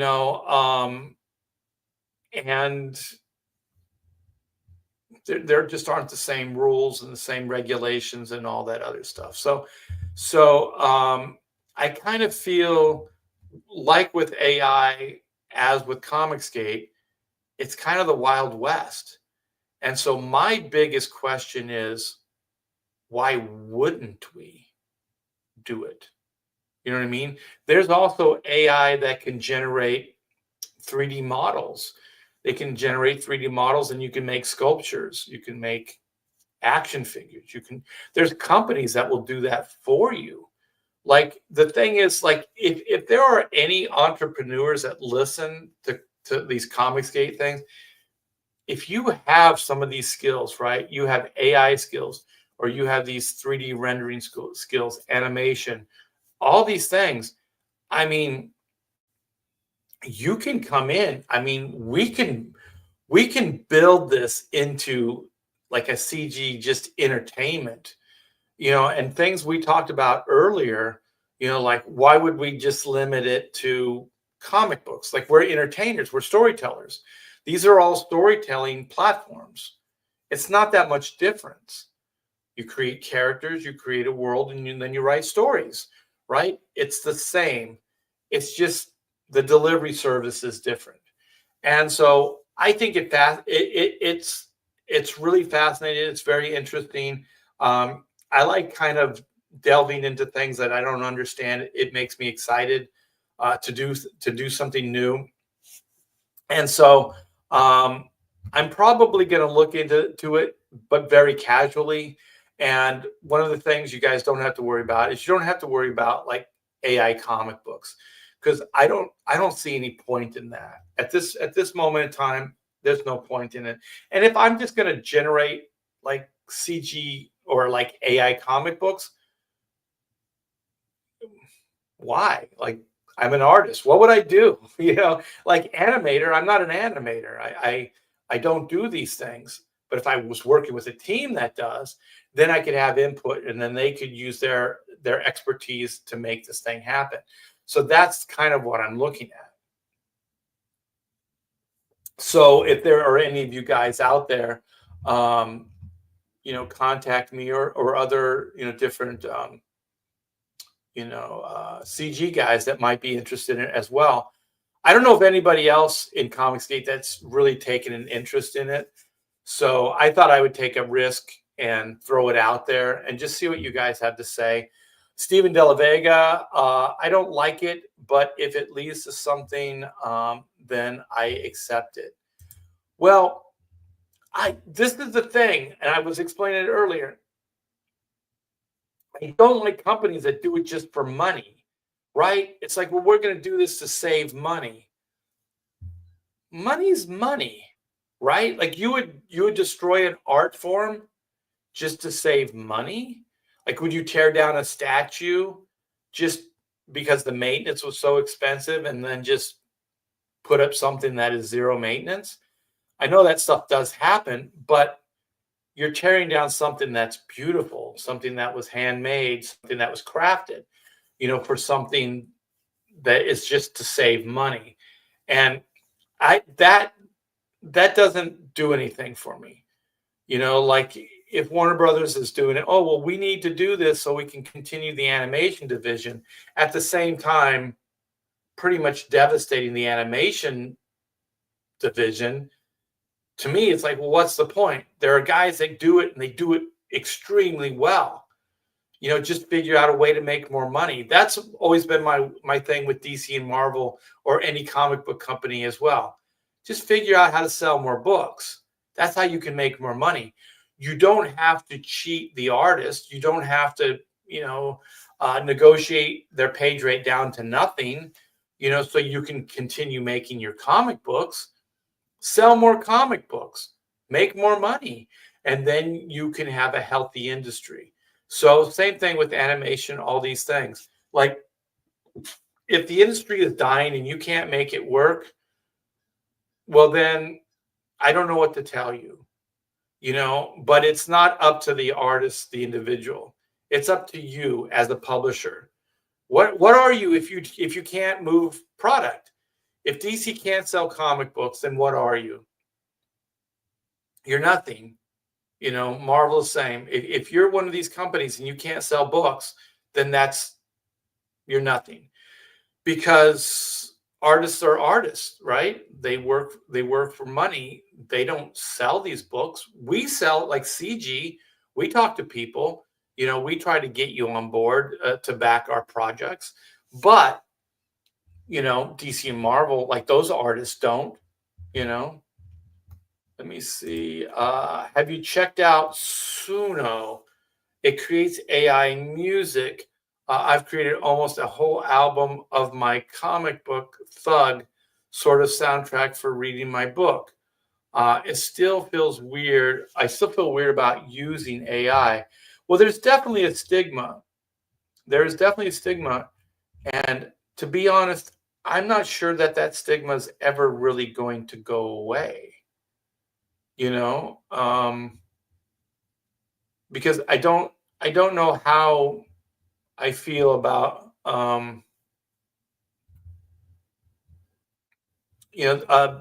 big companies doing this. Because I do have friends in the animation industry. I have friends that do special effects in film. Like, what are they going to do? I mean, if you think about this too, like my friend Mike, I was talking to him on a live stream the other day. He does tangible makeup effects. Like he does full prosthetics and things like that. Well, now they're doing a lot of this stuff digitally. So they've already been phasing that practical side out. So he still has work because he's like the top of his game, right? You go to these guys, but I'm sure that I'm sure that they're trying to negotiate him down on some of these jobs. I'm sure the money isn't what it used to be. Just like if I went back to DC or Marvel, I'm pretty sure I could get work, but they would not pay me what I was making. So things are changing, and but like I said earlier, I don't have any control over it. You know,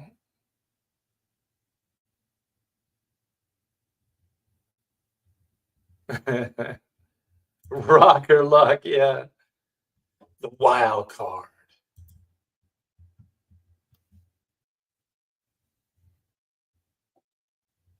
All right.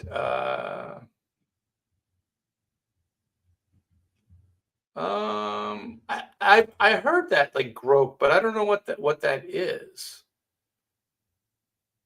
Preview.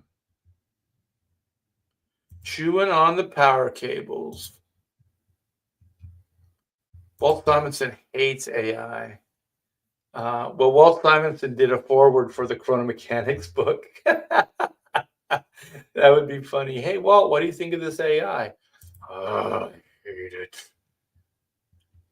I think there, you could personally feel the way you feel. Let me get this. The bean pad. Hell, um, you can feel the way you feel, and I do have like two takes on this, but I really don't see any reason why these companies aren't going to fully embrace it. There, there's very little in it for them to do anything other, right? I mean, why wouldn't they do it? Kind of like similar to like, why wouldn't an individual that's like me that has limited resources, time, and money, but I could make an AI cartoon? And to be honest, this is where I'm going to be completely arrogant. And this is all going to depend on who I work with. But the character designs are already great as far as I'm concerned. The concept of chrono mechanics is already great. And the world, the characters, all of these things, they're already, I think they're fantastic. So I don't have to go, hey, AI, can you create this world? It's already created. So what I would need is I would need somebody that could be very specific with AI. That they could, these are the parameters of it. And then you could go, we want him to move maybe like this actor or this character, so we could kind of program certain attributes in the way they move, right? But as far as just the aesthetics of it, it's already done. As far as the story, the characters, all that, it's already done. So all I would have to do is write compelling stories. That's it, right? And then we would tell them. And so I wouldn't be doing it necessarily to save money. I would be doing it because it's an opportunity. Like they're doing it to save money. They already have resources, they already have opportunities. I don't. Mine are very limited. So with this, I could do it. So that's all I know. And that's what kind of excites me. I learned to embrace technology. I started using SketchUp, Photoshop, reality backgrounds in my art before AI or a lot of people. And the editor at DC Comics said he would never use what I was doing. There are people that use SketchUp in comics all the time, and they use Photoshop. I use Photoshop. Um, I don't use it to generate art. I use it to enhance my art or to fix it or to clean it up. Art of Roy says, my new comic, White and Black, is being done now by Music Tiger Cat. uh, Knock yourself out. The thing is, too, you can't copyright black and white as a term. It's a term. You can't copyright it. So anybody could use black and white if they wanted to. But if there's similarities to my characters, then we got a problem. Then you and I got a problem. War is not about the cost of life. It's about the cost of the government's finances and the military. Well, it's about loss. So yeah, you can beat somebody based on finances. So if you blow up more of their shit, then they blow up of yours. But I think cost of life gives it meaning. That's what I was trying to say.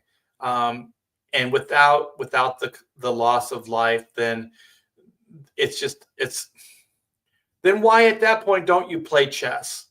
Why don't you play chess? If it's not about the cost of life, then why don't you just play chess? Why don't two heads of state, or they get their best chess player and they have a chess match, and then whoever wins gets the land? Why don't we do that? If it's not about life.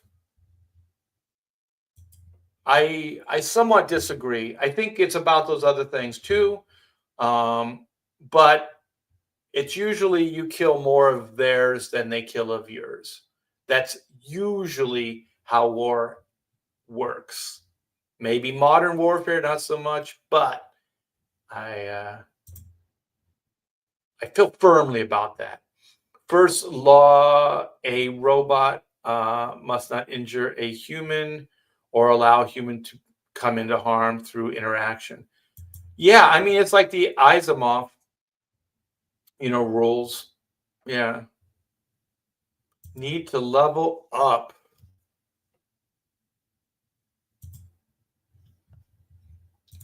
A second law: a robot must obey human orders unless those orders conflict. Yeah, this is basically the Asimov rules. Indeed. Yeah. A third: a robot must protect itself unless the protection conflicts with the first or second law. Wow, you're nailing it, dude. I can never recall. I got an okay memory, but with specifics like that, not so much. Vuitis, um, vuitis. Say it fast. Vuitis. I believe, what is that? Shad M. Brooks, Esquire, is a professional digital AI artist. Ooh. Hmm. Is he on Twitter? Is he on X? How do I find this man? How do I find this human? Are you sure? I'm going to type it in. I'm going to see if I can find it. Esquire? Okay. All right. Well, that's what I'm going to do. Thank you. People with no taste do not understand or care. Yeah. And I think people that have appreciation for certain art forms, they understand and artists understand, right? But the general public, I don't think they really understand. And why should they? They just want to be entertained for I don't know, 20 minutes, a half hour that you read a comic book, the 2 hours that you're watching a movie, a half hour you're watching a sitcom, or an hour you're watching a TV show. You know, like you shouldn't have that much vested interest in it. It's either entertaining to you or it's not. And I do think we need to get back to some of that stuff. You know, a lot of this nuanced stuff is a little overplayed. Um, I do believe. I think things should be somewhat based on their own merit. So if there's an AI, I don't know, our TV show, but it really resonates, it connects with you, it's truthful, it feels legit. Um, why wouldn't you entertain it? Why wouldn't you be entertained by it, I should say.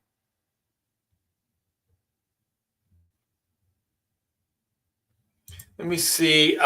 If I can't tell it's AI, then I don't apply the stigma as much. Once I find out, I just shrug. Like, well, it's like okay, you watch. I brought up Iron Giant, so you're watching Iron Giant. You watch it, you love the movie. I mean, it's a great movie, right? It's one of those timeless stories about a boy and a robot. Some of this stuff is just awesome. Like Del Keown's Pit, a boy and his monster. Like these things are like kind of universal, right? They just they just work, right? And so you're watching this thing, and I mean, the artist in me kind of said, how are they doing that robot? But it was like in a cool way. It was like, wow, this is amazing, right? And so there's some kind of hanky panky going on, but you don't know what it is. And that's also the magic of filmmaking. You don't know exactly how they did it, right? And then you learn, and then you go, oh, okay. But do you fault it? Do you say like somehow Iron Giant isn't as good of a movie because the giant wasn't hand drawn? Do you discredit the entire movie because you hate, a digital stuff? Um, I don't think most people really think like that. Thank you, past master. Keep them coming. I've heard Donald DeLay talk about using Photoshop. I think a lot of comic artists use Photoshop. I don't know to what extent they use Photoshop, but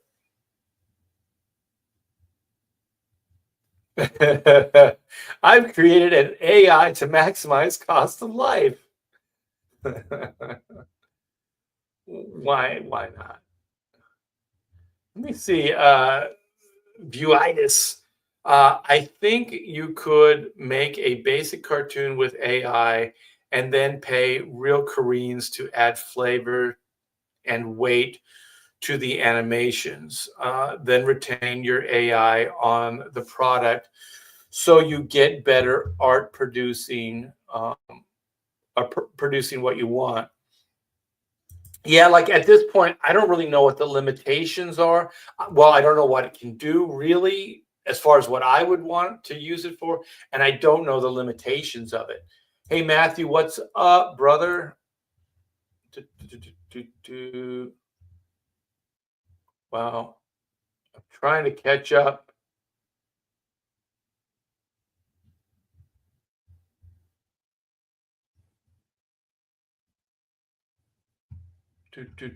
Anything? Let's see what Torchbear says. Anything AI always needs a human creator to determine if the computer created something worthwhile. Yeah, well, it obviously needs like humans to judge it.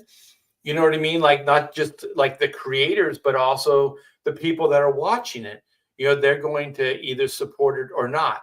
And the thing is, it, as long as we can keep the marketplace free, as long as capitalism can stay free, and we don't have government coming in and manipulating and people doing shenanigans with the free market, then it will work. So if I don't know, Disney does an AI cartoon and it sucks, well, then it's going to tank, and then Disney's going to have to reevaluate things, right? But if it does really well, then how many more do you think is going to pop up? You know, some stupid exec's going to go, "Oh, the key to success is AI," just like they did with CG, right? It's like, oh well, 2D is dead, 3D reigns supreme. Somebody just decided that. I don't think people, the general public, really signed off on that. And I don't think the general public are going to sign off on AI either. I think they're either going to like it, and they're going to like it based on the entertainment value, or not. I think it's that simple. So they're going to pay with their dollar. So they're going to judge it based on their dollar. So if there are enough people that don't accept it, then that's the way it's going to be. You know what I mean? Then they'll figure out something else to do with it, or they'll do deep dives with it. I mean, there's all kinds of other applications for it as well. I'm mainly just talking about art, and then I was looking at some, robots, like new robot designs. I think sorry, Elon Musk is playing with some of this stuff, and they're faceless. I think because they realize, like, if you start putting faces on robots, people aren't going to accept them. But if they look like an appliance still, right? If they don't have facial features, but they still have like arms and legs and eyes and ears and all these other things, then people won't, because you're not trying to go like, these things will replace you, or these things are in lieu of you. They're just tools, they're just faceless things that you can use to better your life, right? So I think, at least initially, like robots aren't going to have faces, because I think there are going to be people, it's going to piss them off. Just kind of like there's people that pissed off with AI. There are people that are just going to go, this is too weird. I can't abide by this. I'm not down with it. And so there's always going to be those people.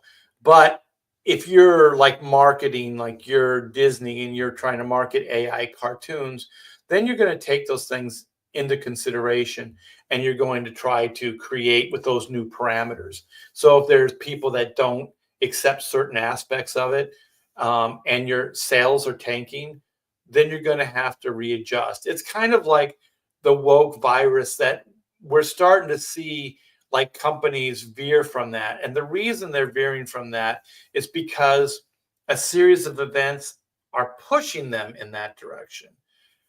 They're not doing it.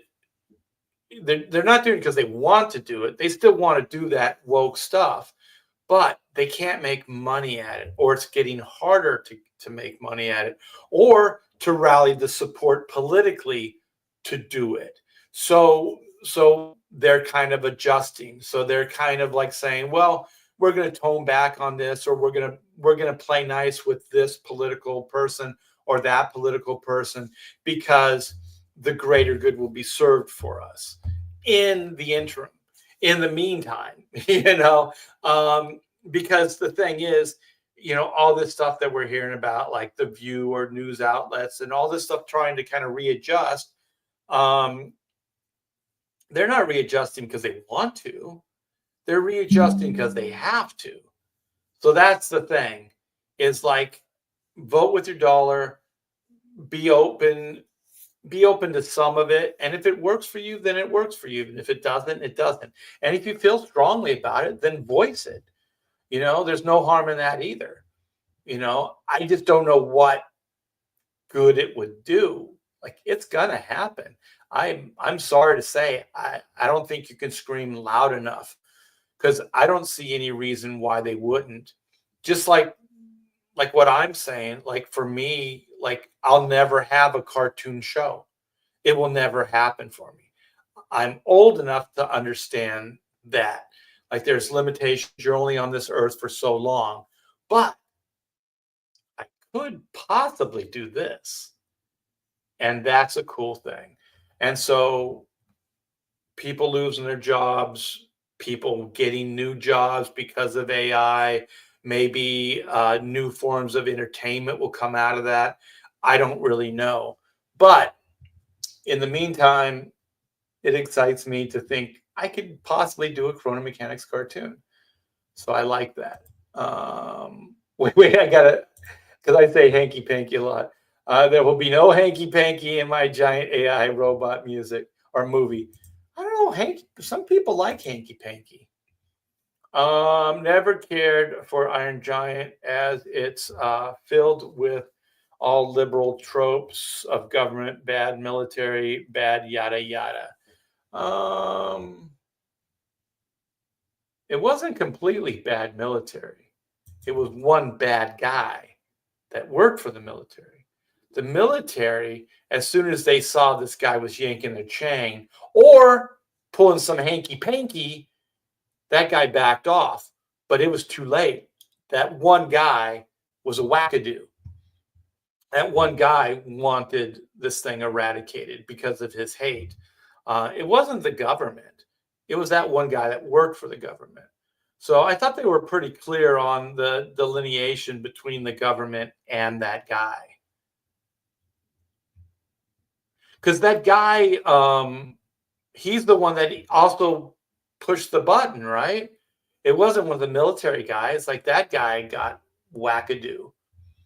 And then they're like, that one military guy is like, turns to them and goes like, what did you do? Like, you just doomed us all. Like, we're all dead now because you pushed that button. But that military general didn't do it. He was kind of like, this guy's a wackadoo, just like we were. So I disagree, Art of Roy, with your hate of Iron Giant. It is an amazing movie. I don't think that was even the theme or the trope of it. Yeah, I think it was an aspect of it. It was to get us to build to, I say, climax of the third act. Let me see. The Bean Pad says The Frog and Princess was Disney's attempt to show classic animation could be good as CG Pixar, but they went with the same formula rather than update it. Well, it was a similar formula, but there's a couple things with that movie. I've only seen it twice. I saw it recently, um, just to see that opening sequence. That musical number is absolutely fantastic, where she's leaving work and she's on the trolley and all that stuff, and then flashbacks with the dad and all that stuff. It's really good, but they didn't have a song. Like, the reason that Frozen movie did well is they had that Let It Go song. Like, those other songs are okay, but they had a freaking hit. So that movie was working on multi levels, right? It was good story. They brought Marvel aspects like superheroics to it. Good character and a great song, and that formula catapulted it. I think that Tangled movie is a better movie. It's more enjoyable. The characters are better. Everything about it, but it doesn't have the song. So I think Princess and the Frog doesn't have the song. They have a good song, but they don't have the song. That Let It Go song was a phenomenon. I mean, my daughter was studying music and she'd go to these recitals and stuff. And every little kid, every little girl sang that song at the recital. It was crazy. And so there's the song, and also they really didn't have the story. For me, as soon as they go to the frog aspects and they go to the bayou, the movie falls apart. Like, I don't care about those frogs. I I just don't care about the frogs. Maybe if they were interacting with humans and they were in the human world, maybe. But frogs in the bayou, and then all the gallery of characters that supported those two, I didn't think were interesting at all.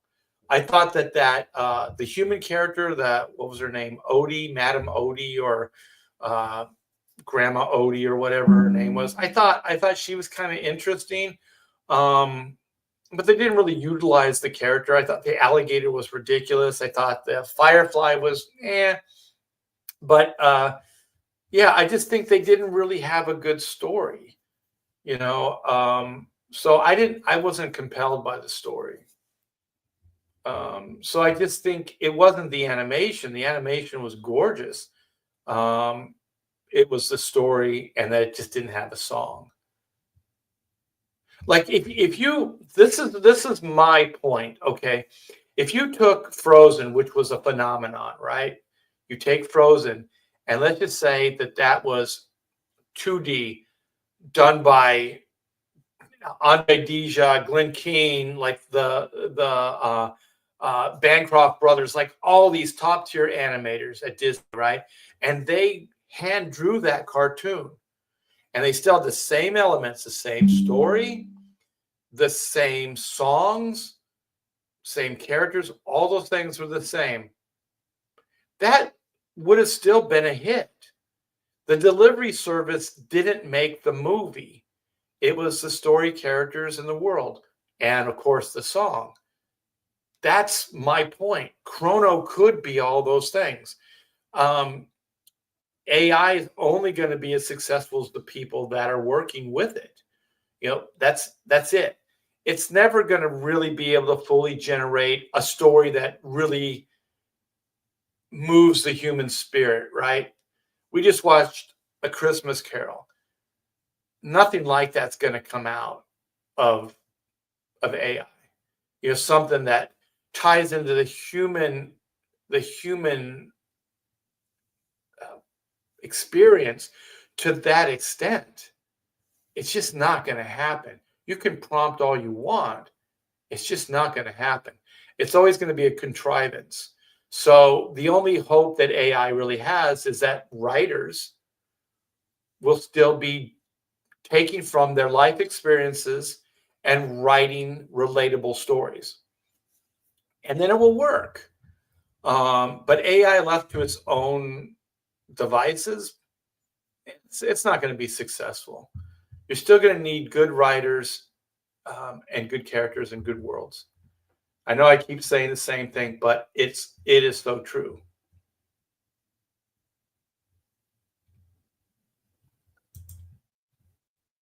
The Princess and the Frog was just pointless, typical Hollywood liberalism. What was liberal about that that movie? I think you're just saying shit to get people riled up. Let me see. Torchbearer Studios, a former U.S. Army. As a former U.S. Army, I can tell you that that there are wackadoos, just like in Iron Giant. My commander official locked himself in a shipping container and threatened to shoot everyone who came. Well, there are wackadoos everywhere. I'm not saying that they don't exist. I never said that.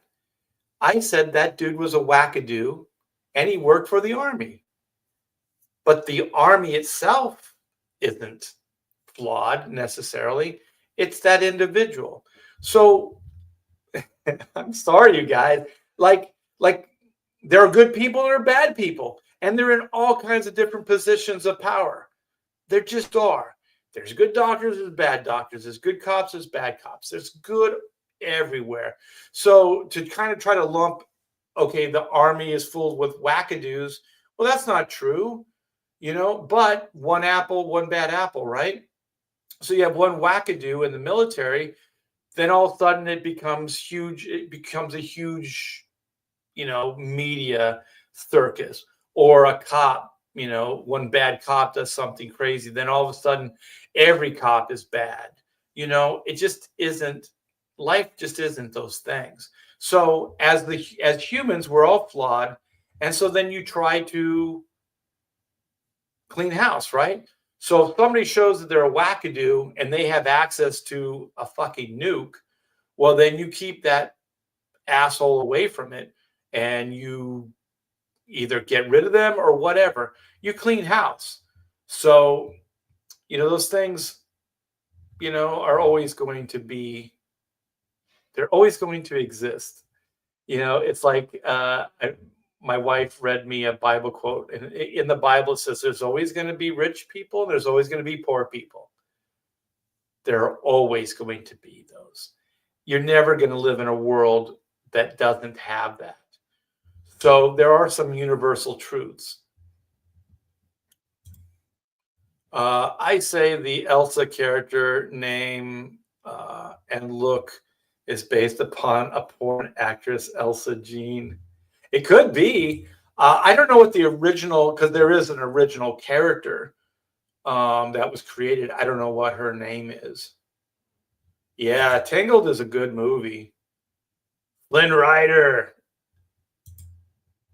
I like the romance, everything about it. It's really, really fun.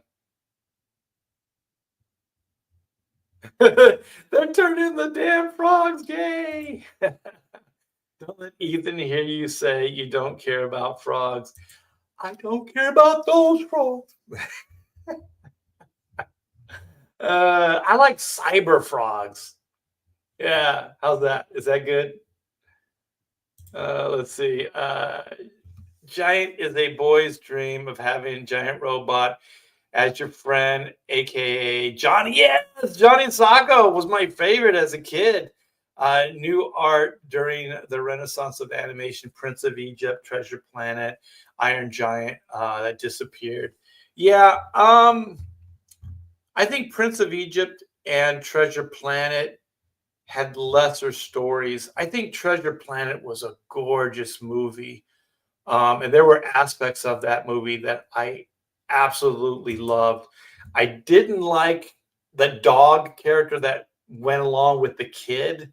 Like, I don't think we needed that character. Like, just have the kid go along on the journey. You don't need that guy, right? So I think taking that character out would have been a way better movie. And I understood that the kid, you needed him to learn a lesson. But the thing is, he was he was really unlikable. And they tried to make the reason why he was unlikable, but he's breaking his mom's heart. He's doing all this stuff. And I think there was a way that you could have done that and made him like a bad kid or a kid that had a he was kind of going towards the dark side. You could have done that, but at the same time, make him likable. And I just think he was kind of an unlikable character until, like, he started redeeming himself and things like that. And he became a likable character. And so the thing is, that character was the only thing you had to hold on to for the first two acts. And so I just don't think the character was strong enough to really support the movie. Gigantor, yeah, Gigantor, the space age robot. Yeah, the world is in your hands. Gigantor, Gigantor.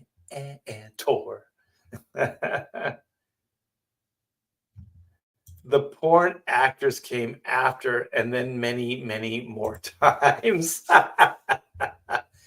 Good one. Good one.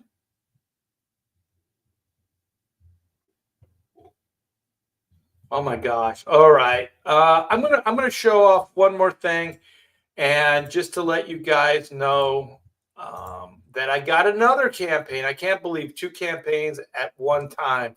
So we have oodles of doodles and other stuff too, you guys. This is my art book. Here is the video. Art T-Bear's Oodles of Doodles and Other Stuff Too is a 60-page, 9x12 hardbound book that will be printed on thick glossy stock paper and is a compilation of artwork from award-winning artist, Art T-Bear. This book is filled with images that come from Art's Marvel, DC, Image, and Comicsgate work.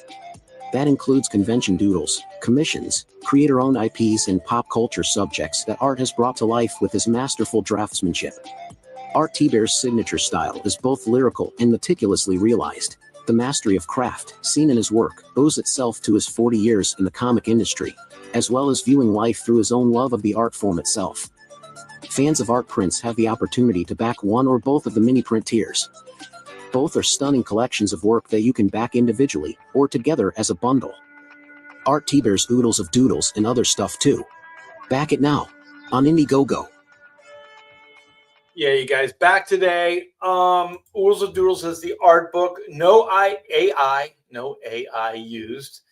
So this is a 64-page book, just packed, hardbound book, packed with artwork. Some art books just have one piece of artwork per page. This has numerous pieces of artwork on each page, as you can see here. And so there's work behind the scenes stuff, work in progress. There's some of the stuff I pitched in Hollywood, like Hit. Here you get to see some work in progress on the She cover that I did for Billy Tucci. Then we had the signed prints with gold trim. These things came out gorgeous, you guys. They look so amazing. Then we have the 11x17 30th anniversary Juju print. And then we have the different print tiers. So we have A, comes with the book signed and numbered. We have B, signed and numbered book. All the prints come signed as well, you guys. So come by, check it out. I'm working on the commissions now. So there's still some opportunity to get some commissions there for yourself. And yeah, you guys, the link is in the description. Come by, back it today. It's gorgeous. It printed up so good. I'm very, very proud of this book, and it's shipped out. The whole campaign is shipped with the exception of the commissions. So if you backed a book, it is on its way to your house as we speak. And one of you guys in Canada said that you got the book, and so their post is on strike. So what Pamela did is she rerouted the postal, and she sent some of that stuff UPS. It cost us more money, but she was very conscious of the fact that it was going to be delayed.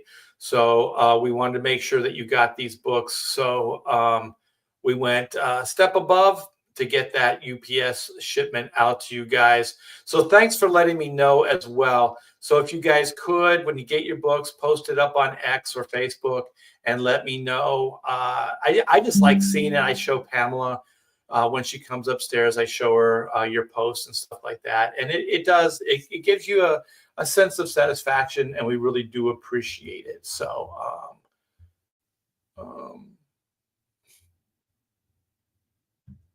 let me see. AI can generate writing on par with pulp novels and hackneyed woke Disney stories, not transcendent, but marketable. Yeah, and they'll probably use it. They'll probably use it, but we're not going to have anything of note. And if you think about Hollywood, even though it's been written by human beings for the last 10 years, there's not great stuff.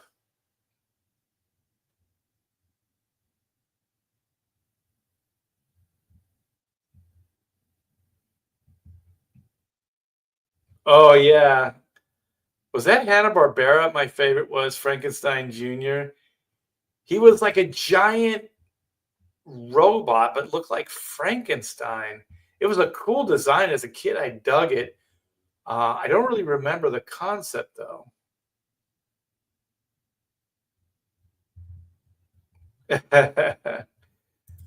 Maybe. Who knows? Oh, cool. I'm glad. Got my oodles of doodles last week. Haven't opened it. In fact, every CG book I backed is still in their boxes. Stacking up. Well, get on it, man. Do it on Christmas. It'll make it look like you got more stuff. Actually, wrap them or have your wife or kids wrap them and put them under the tree. Thank you, Past Master. Click that link, go over and back a book today. When I get the commissions done, they're going out within days. So everything is shipping as we get the orders. So if you guys back an Oodles book today, most likely it'll go out in the next couple days, if not the next day. So look at how amazing this book looks. It looks fantastic. Let me just open. Oh, look at that. So yeah, it's great. We got the Kevin Nolan quote on the back. So thanks to everybody that's backed it. Thanks to everybody that supported Black and White as well. Sins of the Father. I do appreciate it. Let's keep the backing going. Let's keep the support going. If you guys have already backed, please share out on your X. I do appreciate that as well. I've seen some of you guys, and I want to thank you for that. Frankenstein Jr., Echo. Love that Inko art. Yeah, we got it I put it on the back there. We also, with Red Valkyrie, we're looking into like a ugly Christmas sweater for Inko. And I wanted to do it, but I didn't really get enough support. I kind of did a little market research. So it would have been fun. And they're like kind of on demand. So we wouldn't have to, order 1 million of them or anything like that. But yeah, maybe next year we'll get the Inko ugly Christmas sweater. Oh, cool. Thanks, Tarks. Yeah. I mean, at Hack Shack, we just want a good relationship with you guys. We want to be able to create things and have support. We want people that enjoy these things. Life is tough. Life is a little hard, but if we can entertain in our own little way, take you out of the doldrums of your, day-to-day hardships, then a Black and White comic book story, did its job. Yeah, we did too. There was no cable. What was it? CBS, ABC, and NBC. Okay. All right. Well, you guys, I'm going to wrap this up. thank you so much for hanging out. I tried to tread lightly with the AI, kind of explain it from my point of view. I do understand people's trepidation, their problem with it. I really, really do. And I'm not 100% on it either. So this may or may not happen. But at this moment in time, as a creative person, it really excites me that I could possibly make chrono mechanics cartoons with very, very little overhead. So I don't know. I'll keep you guys posted. If you guys know anybody that has some of these talents, that would be great. Even to use them as a sounding board to see what's potentially possible and what's not. That would be great. So thanks, Past Master, for putting links in the description. I always appreciate you. And thanks for everybody hanging out. Thanks for your input. Have a great day. And I'll see you later tonight on Ethan's channel on The King Show. So you guys take care. See ya.